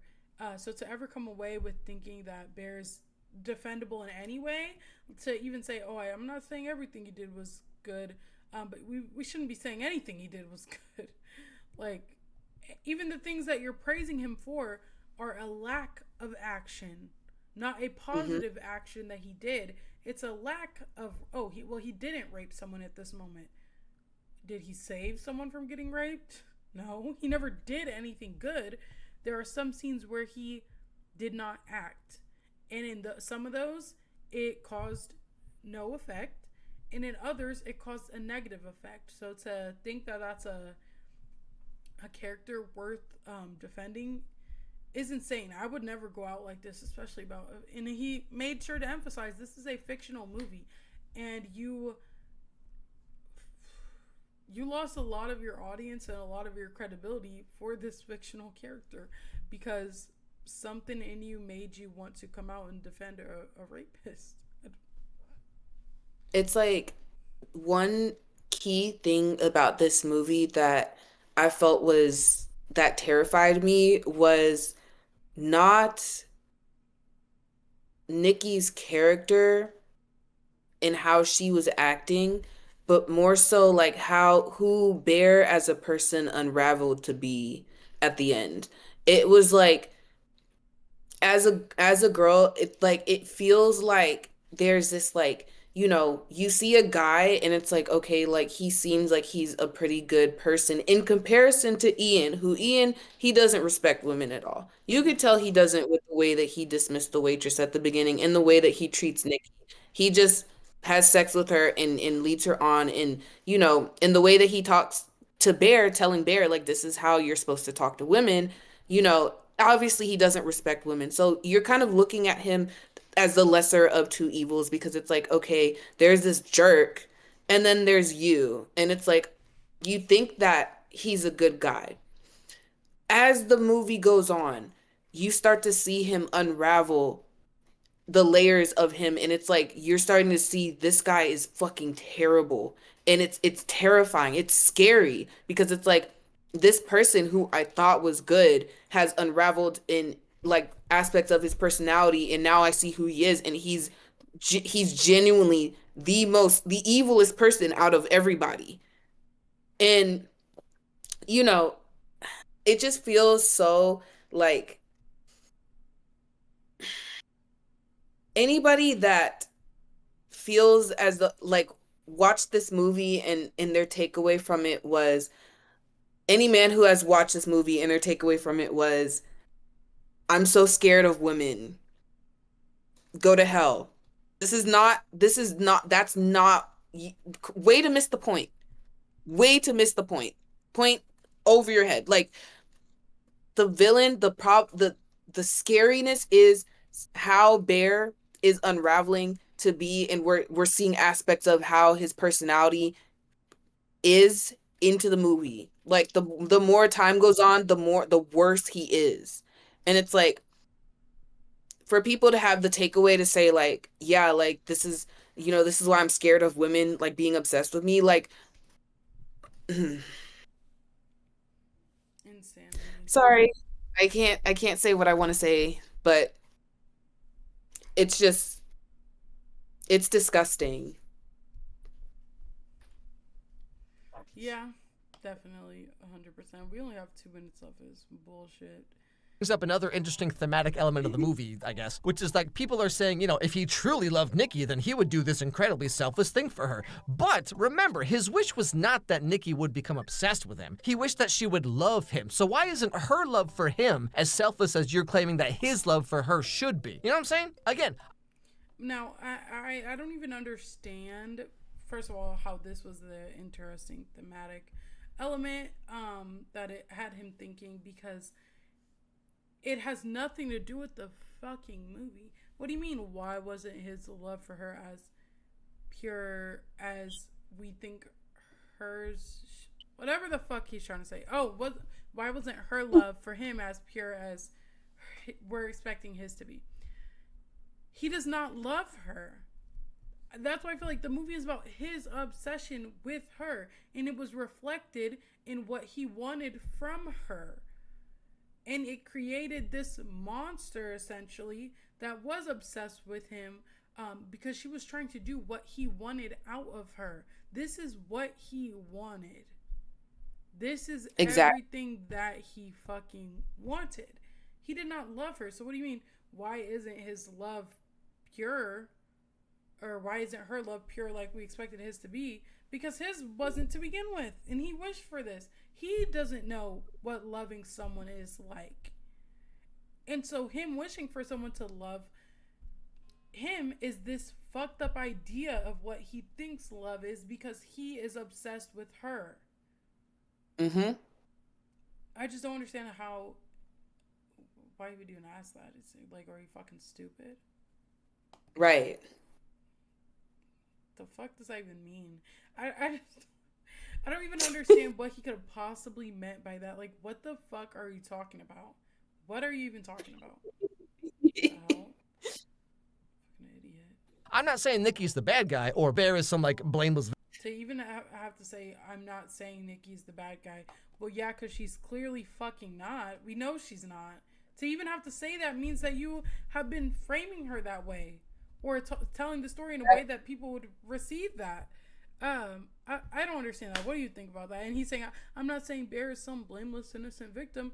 Well, I would hope not, because, I mean, the actor said he's the villain, and I thought everything the actor said is law. So that's what he said. Right.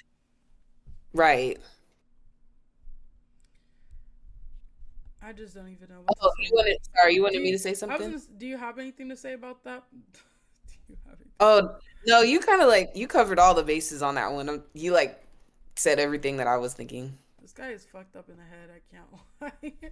I've never like seen her. And the crazy thing is, so I watched this before I showed it to you. Initially, guys, so I had watched Obsession. I'm in love with people's love for Obsession. I didn't enjoy the movie too much myself.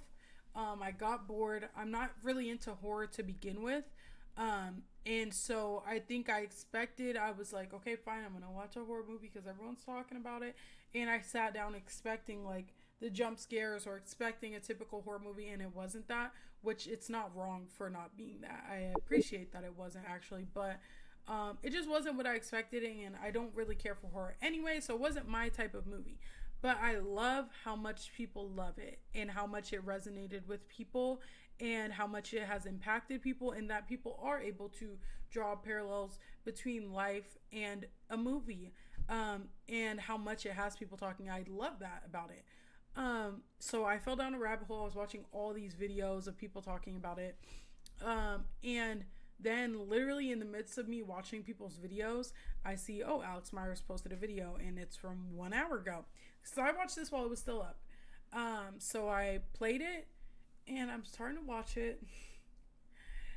And after a few minutes, I think I got like 10 minutes in, so about halfway through it. And I just said, this is really bad. Like, this is horrible. This is really fucking bad. And I went to the comments to see what people were saying. At that point, I didn't really see anything negative. So I just assumed, like, you know, that's his fan base, I assumed, was mostly kids. So I'm like, you know what? It is what it is. I clicked out, went to watch somebody else's video. So imagine my surprise when I see, Alex Meyers is a dumbass or whatever, you know, people are captioning these videos, and everybody was hating it. And he had deleted it and made an apology that was deleted as well. I was very surprised. But I don't remember where I was going with that, but yeah, I just, I didn't watch it planning on being like, oh, I hate Alex Meyers, or from the way that a lot of people are, you know, hearing about this deleted review and wanting to react to it. I watched it in real time to see, you know, what somebody else had to say, because I was excited about what a lot of people had to say. I just love the passion that people have for it. And these are the most insane takes. I don't understand how a 38-year-old man could walk away with this, and somebody that reviews movies for a living. I don't understand how you could walk away with this view on the movie at all. Let's see. Yeah. These last 2 minutes of hell. These last grueling minutes. Victim or whatever. I'm just saying there's many ways you could look at this movie. Like, maybe the wish didn't work at all. Maybe Bear's just that cool. You ever thought of that? But anyway, so the very end of the movie, Nikki has killed Sarah and Ian. Bear realizes that there's no way out of this unless he dies. So he eats all the rest of his grandma's Flintstone vitamins, I assume, and dies in the arms of Nikki, who is finally freed from the spell.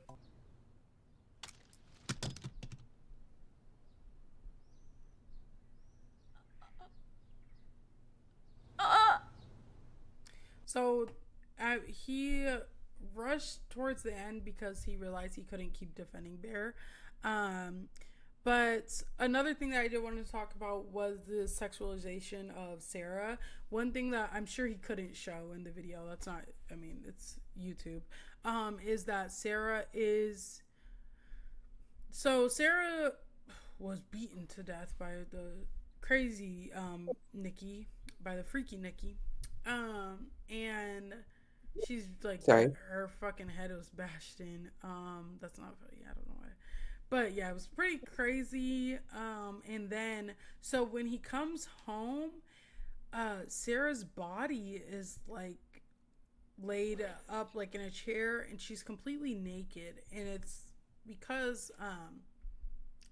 Nikki has on her clothes, and she scalped her as well. I didn't realize that she's supposed to be wearing a wig, and it's supposed to be Sarah's scalp. Like literally, she took her freaking head off. Well, not her head, but she scalped her and is wearing it as a wig. Is what's supposed to be happening in this scene. And so she also like the other version drew on like Sarah's tattoos onto her and stuff like that. Like she's trying to become Sarah because again, this is, and to say like, oh, her love should have been pure, it's not love. And even this monster that he created is struggling to be what he wanted. And like she's trying to morph into Sarah because she feels like that's what he wants. And it's pretty fucking crazy. But yeah, like I think it's crazy because, you know, Sarah is another victim of Bear. And even in her death, she doesn't really get rest. Like she's strung up, naked, scalped, which I think is a bit much. And then, but you know, Alex has to draw her with their ass out and everything because it's funny or whatever. And then the shooting of Ian does happen pretty fast, so that's not much to write home about. Literally, like if you blink, you miss him dying, which is interesting. Of course, that, you know, Sarah's is a dragged out scene of her getting her head bashed in, and then we see her naked body scalped after, and then Ian is just like shot in like 0.5 seconds. But yeah, and then what happens is Bear goes to kill himself. He tries to shoot himself. He pussies out. He ends up taking the pills, and I think that was supposed to be the end of the movie, is that he takes the pills and kills himself. Or he takes the pills, and I guess the Willow thing is still gonna happen, where she snaps the Willow and makes him fall in love with her, and he comes out. But the actor Michael wanted it to be, I read this somewhere, so I mean I don't know 100% if it's true, but I read that he wanted Bear to try to throw back up the pill so that we could see, like, until the very end he was a coward. He couldn't even do this after all his friends are dead. He still couldn't bring himself to kill himself, and he tries to pussy out again. But then Nikki, the freaky Nikki one, breaks the Willow and he comes out. And so it stops him from being able to throw it up, and then he finally dies, and she is able to wake up, and it's a horrifying scene of like her coming to the realization. It's pretty crazy, but yeah, if you're into horror, I would recommend it. It is a little bit boring, so if you're looking for like something fast-paced or like spooky or like, yeah, that's not the movie. But it's I love that, how much it resonated with people, and I love how everybody's jumping Alex now. Do you have any thoughts before the apology? I just want to like mention that he completely, I mean, I know we've probably mentioned this like the entire time, but like I just wanted to mention again how like he completely skips over the rape scene, but constantly talks about big upping Bear for not taking advantage of Nikki. But then when Bear does rape Nikki, he's just kind of like, he never addresses it ever. In the entire video, he doesn't address it ever.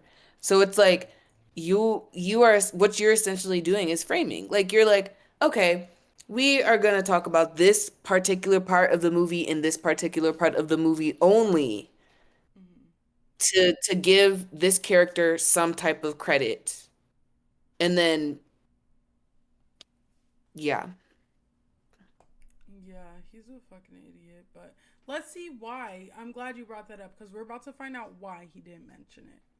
So, a lot's happened. I wanted to make this video because at first it was just hate on the video for Obsession, and that's fine. You can hate on it if you want. You can disagree, that's totally fine. But it has, in the past couple of days, it's devolved into personal attacks, and it's gotten to a level that I can foresee getting kind of dangerous.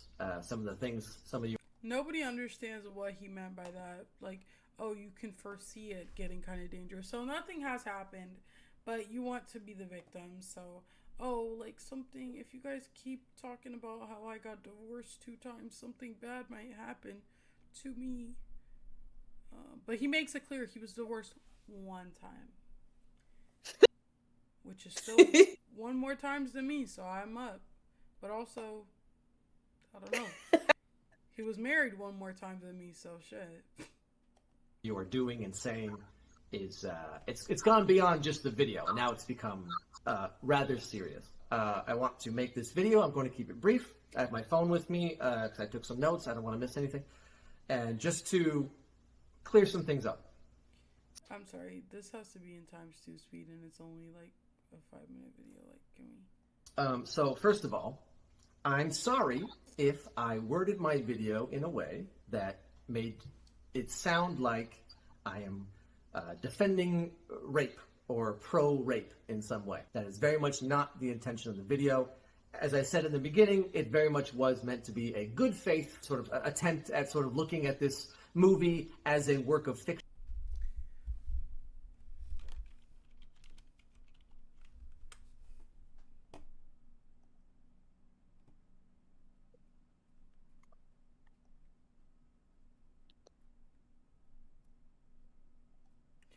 I just don't understand what he means.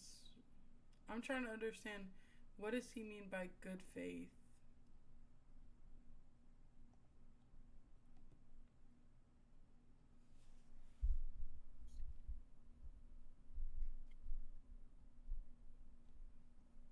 Intention to be fair, open, and honest. Well, we know it wasn't fair. I mean, I know what good faith means. I just don't understand it in whatever way he's attempting to use it. Right. Because it doesn't seem very good faith to me. Defending your faith character didn't seem good faith, but okay. As a piece of media to be consumed the same way you would do with a book or anything like that. So just to clear things up, sexual assault is bad. Bear is bad. What Bear does in the movie, very bad. Bear is the villain of the movie. I think I said this in the video. Maybe I wasn't clear enough. That's my fault. You didn't say that. Villain. Bear does many, many bad things. He never said that. I elected to not show every single bad thing he did because A, the video was already very long, and B, I had already said that he was bad, so I didn't feel the need to show every example of that because I tried to make it clear that from like the diner scene onward, he is bad. So what he does is bad. Having sex with Nikki after the diner scene.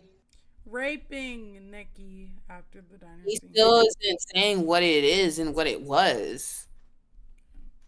Having sex with Nikki when she could not consent, so raping her, was bad. Yes, because not only is rape something that we find immoral, but it's illegal. So there's that as well. Like, bad. Trying to alter the wish, bad. The full reaction to sleeping Nikki, talking to him like in her sleep or whatever. I didn't show that full thing because I thought I had already said that he was bad, and so his reaction to that. You didn't say anything about him being bad. Yeah, I don't feel like he said that once. There was times when he's like, "Oh, I'm not saying everything he does is good," but he never said that it was bad ever. Right. Telling that he is in fact the villain. I can't even remember everything in the movie, but just everything he does after that point is bad, and it gets worse. And I tried to make that clear, and if I didn't, I'm sorry about that. When I said that, of course, he's not going to. Yeah. yeah, you literally didn't make it clear because you did not, like you said, you did not try. You never. It's like, oh, I thought I made it clear that he's bad when I never said that he was bad. Like, I just thought you guys would just, pick up on it when I was saying everything opposite. Like, I mean, I didn't think it was important to show the sexual assault when I had said multiple times that he didn't take advantage of her. That's why, so I didn't find it important to show that he did. Like, yeah, we get it. You didn't show that he raped her because for half the fucking video you were saying that he didn't. Like, the fuck. I think he thinks we're fucking stupid because, again, his audience is supposed to be mostly like fucking 14-year-olds. So there's that. But kill her like she asked. That wasn't meant to be a defense of him. That was me simply doing an objective observation that I don't think anyone would have done that in that situation. None So of to me, this it is made sense objective, by that the he way. made that choice. Not because it's Right. This can't be. It's your opinion on the movie. Like, a good choice, but because that seems like a normal reaction, especially for someone who is bad, like Bear. The video was not meant to be a defense of Bear. I think I say that in the video. It is I know he likes movies, so I just feel like you should understand show, not tell. As much as you said, oh, this, I'm not defending Bear. Everything that you did was to defend Bear. Even though it was all Literally. talking, but like, yeah, every single thing that you did and everything you decided to talk about was in defense of Bear, even when you say it's not in defense of Bear. Exactly. sort of an objective observation of how he gets from the beginning of the movie to the end of the movie. Addressing some other comments, the Latina jokes were conceived by a Latina woman from Central America. And Who gives a to me, fuck? You're not supposed to make those jokes. You're not supposed to make. I don't care if somebody was like, "Oh, I wrote these jokes for this person," blah blah blah blah blah. Like, you were not supposed to say that joke. You were not supposed to say it. I'm gonna apply to work for him. I'm gonna apply to work for him, man. I'm just gonna slip nigga into one of his scripts. Oh, they might have to bleep that out, but I'm gonna slip that into the script and see if he just says it. I'm like, well, actually, a black Latina wrote it, so bam. Like, yeah, you know what? She might slip it into one of his jokes anyway. But I just think that's I just think that's crazy. So what first of all, now we know that you don't write your own jokes, and they're not even great to begin with. He's not a very funny person. So I don't really that's crazy that he doesn't even write his own jokes. And also, it wasn't like, so you're telling me that she wrote, oh, Latina mommy, and that was it? Because that's damn near all that he says. It's not much of a joke to begin with. And also, that's something she can joke about. It's still, and like I said, there's some people that are okay with that kind of sexualization, and that's fine for her. She can be okay with that. But either way, we can see you, Alex Meyers. We can see you. We know what you look like. You even make your character the fucking whitest person on earth. So I don't understand why he would think that that's okay for him to repeat. And even if they were made by Latina, say if he was making these jokes during Encanto, like he brought up, this movie is about the sexualization, dehumanization, and the rape of a woman. So joking and fetishizing her in that movie, or in the review of the movie, is so inappropriate. So, just so crazy. But just looking at him right now, it just makes sense. It all makes sense. No shade, but it makes sense. But a little bit shade, but. Do you have any other thoughts on this bullshit? I said, do you have any other thoughts on that bullshit? Oh, from Central America. She wrote it, so. I don't have any other thoughts, man. I'm just like, he knew he wasn't supposed to say that shit. Like, you, just because somebody else tells you to say something, like if a bunch of black people come up to you and they're like, say the N-word, you know you're not supposed to say that. Like, you know you're not supposed to say that. And then it's like I'm looking at her sideways, the writer of this, because it's like, you know, like, you have to watch this movie as well to make those jokes, and you understand that this is a movie about, you know, sexual assault, like basically someone being captured, like this girl is being forced against her will. I mean, in a way. Like it's the plot is so weird because it's like, okay, she's being forced against her will, but then also like it's because like she's under this like wishing willow thing. But it's like at the end of the day, like this is something she wouldn't have chosen to do if she had the autonomy. So you over here making these jokes, like fetishizing her and sexualizing her, and then, thinking that it's funny when this is the subject matter. No, this is not how that works. They seemed no more problematic than your average Instagram reel or Your average Instagram reel is racist and usually has people in the comments calling somebody a monkey. So there's like that. SNL skit, like the Bad Bunny Literally. Tia skit. To me, they The seem Bad Bunny perfectly in line Tia with all of skit that. has Bad Bunny in it. If the girl was in this video, I mean, maybe it wouldn't be so bad, but it still would be because it has no place in a video like this. But I mean, it's the person delivering the joke that matters. The Bad Bunny skit probably wasn't written by Bad Bunny. I'm sure it was written by, was that an SNL skit? It was probably written by the cast of SNL, probably white people. But it doesn't matter because it's who it was delivered by. Like, Exactly. Some people said that they were Quentin Tarantino be writing some crazy stuff into his fucking movies, but when it's delivered by Samuel L. Jackson, we don't really care because he's black. Like, Right. offended by those jokes. They were not meant to be as such. They were meant to be silly, written by someone who is in that group. Going off of that, the jokey nature of the video itself is not meant to make light of rape or make light of what happens in the movie directly, but rather that's how my videos have always been for 10 years. That's kind of the shtick that I do these goofy animated cartoon videos about movies. Perhaps the jokes were too... I don't think you've done movies that are about rape, though, for 10 years. I think that's the biggest problem. You can joke like that about Descendants because it's a Disney movie fucking choreographed by Kenny Ortega. Like, it's a damn musical. There's no rape. Right.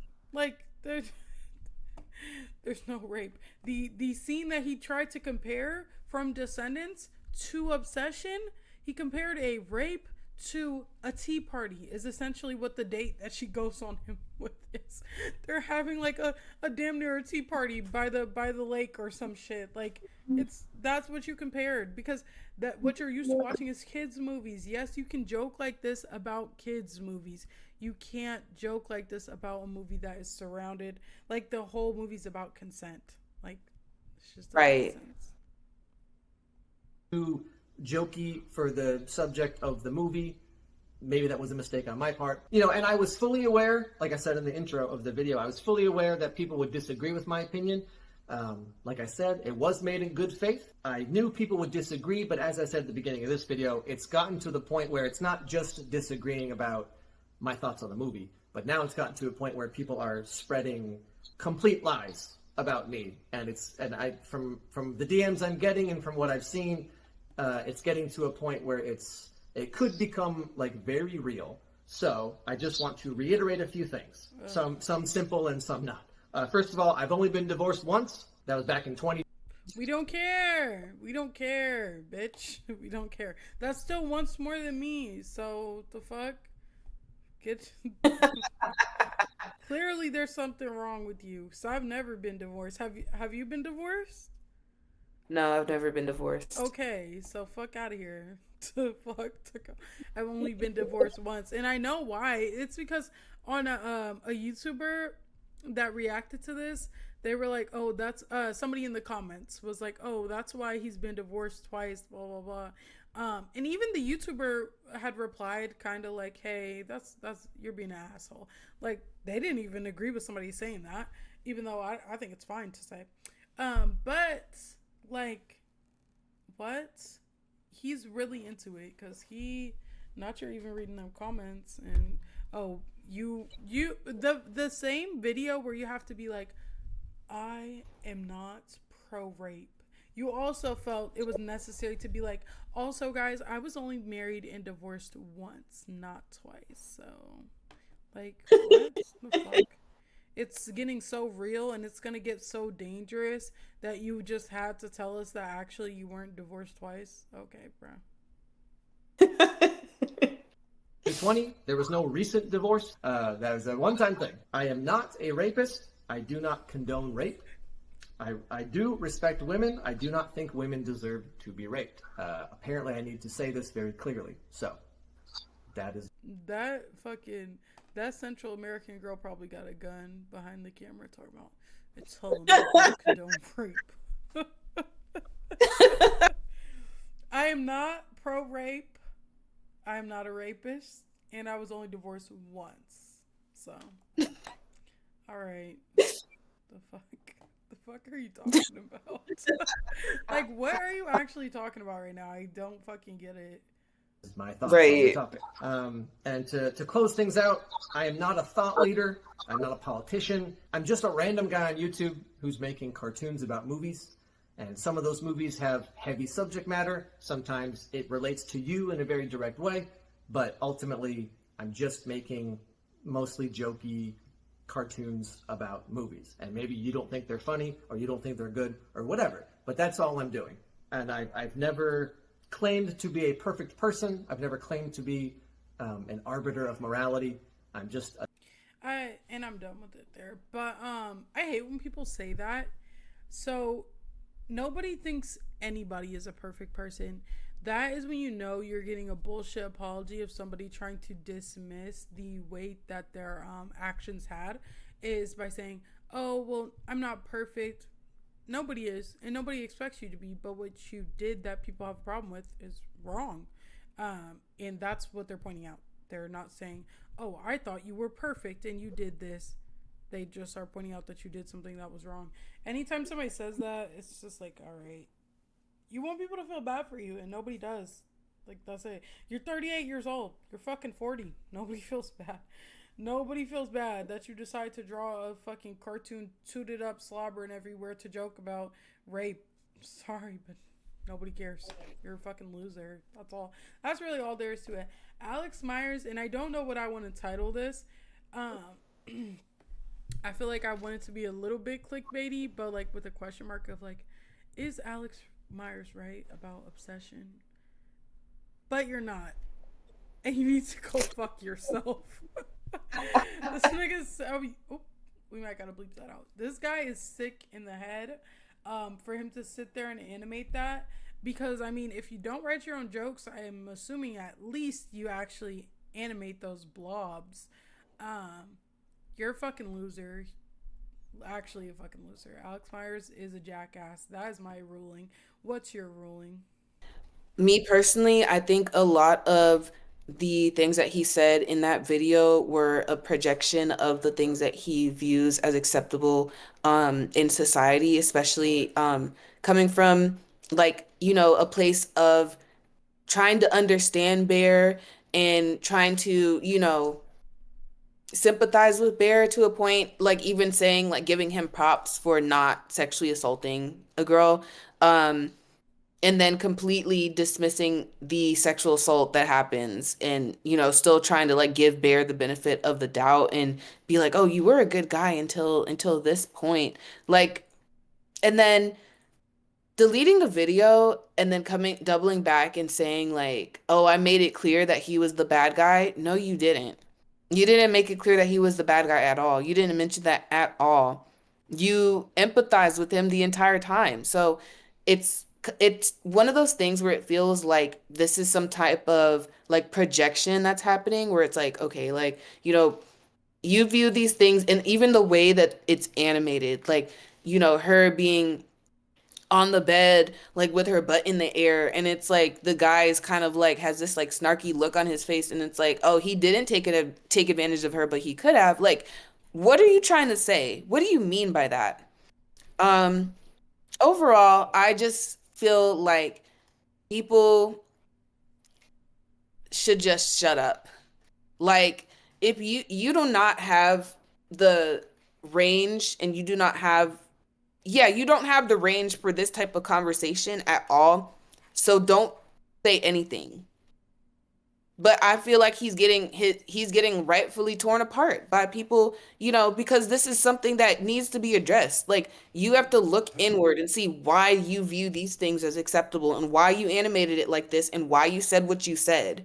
This is not okay. This is not something that, you know, needs to be repeated or you made a whole video, an entire 20 something minute video, edited it, probably asked people for advice, and you still put it out,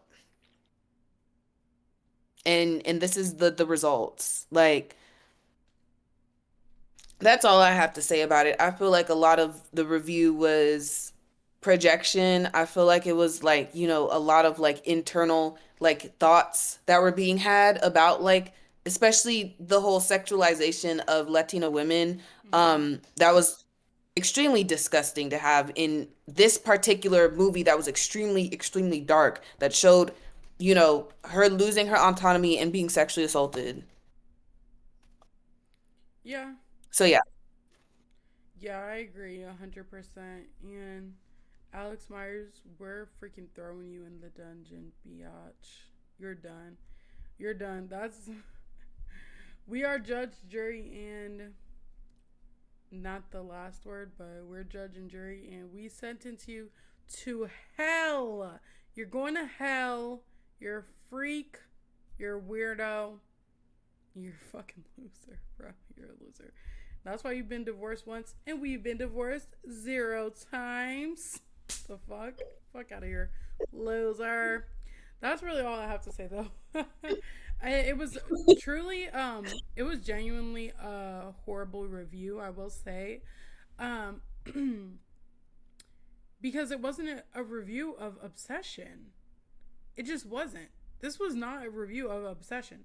And you can say, because there are videos that are character breakdowns or like that are specifically about different characters in Obsession, you can do that. You can always do this. You can make a retrospective or whatever about a specific. Oh, I hiccuped. About a specific character. And that's what you did. This, as much as you want to say it's not a defensive bear, this was a defensive bear. This was not a review on Obsession. I don't even feel like he told us if he liked it or not. The hell? And he thought it was a fucking rom-com. So there's that. That was insane. But that is our review of Alex Meyers' review of the rom-com Obsession.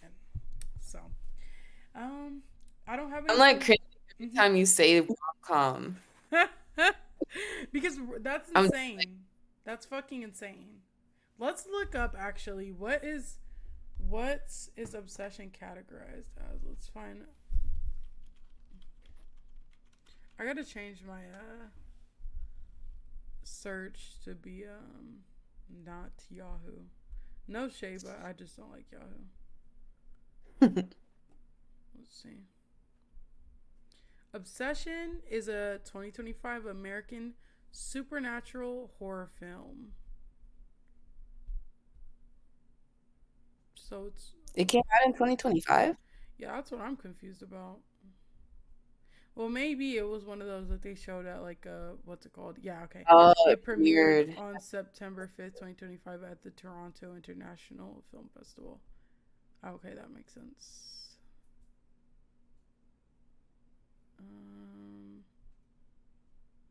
Okay, and then it was theatrically released on May 15th, 2026.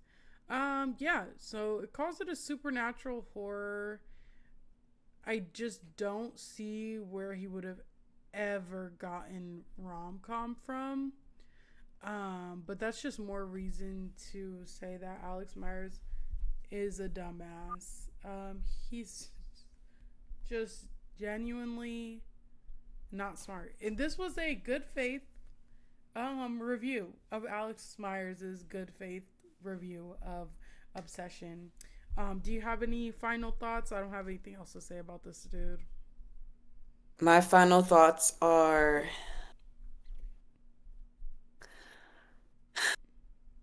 if you're gonna call yourself a film reviewer, at least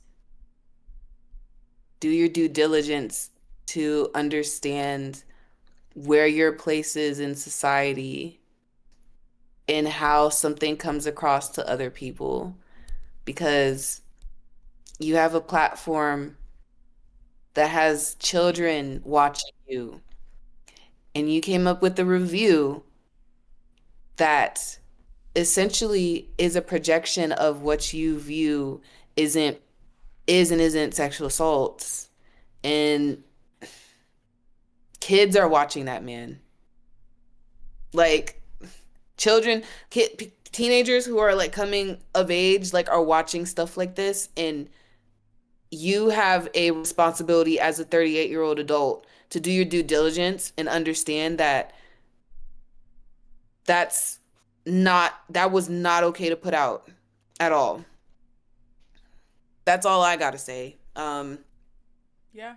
That's all I gotta say. No, yeah, for sure. I do think that is concerning that he would put that out into the world. Yeah, I don't have anything else to say. I think that's a good way to end it. I do want to thank you for being a part of this video. Again, my name is Leah. I stream on Twitch at lialadiosa, LIALADIOSA. And I'm on Twitter as dunkcontest, DUNKCONTEST. I'm on TikTok too as Puss in Boots fan 9893564. And then Jelly, do you want to plug? Oh yeah, I'm Jelena.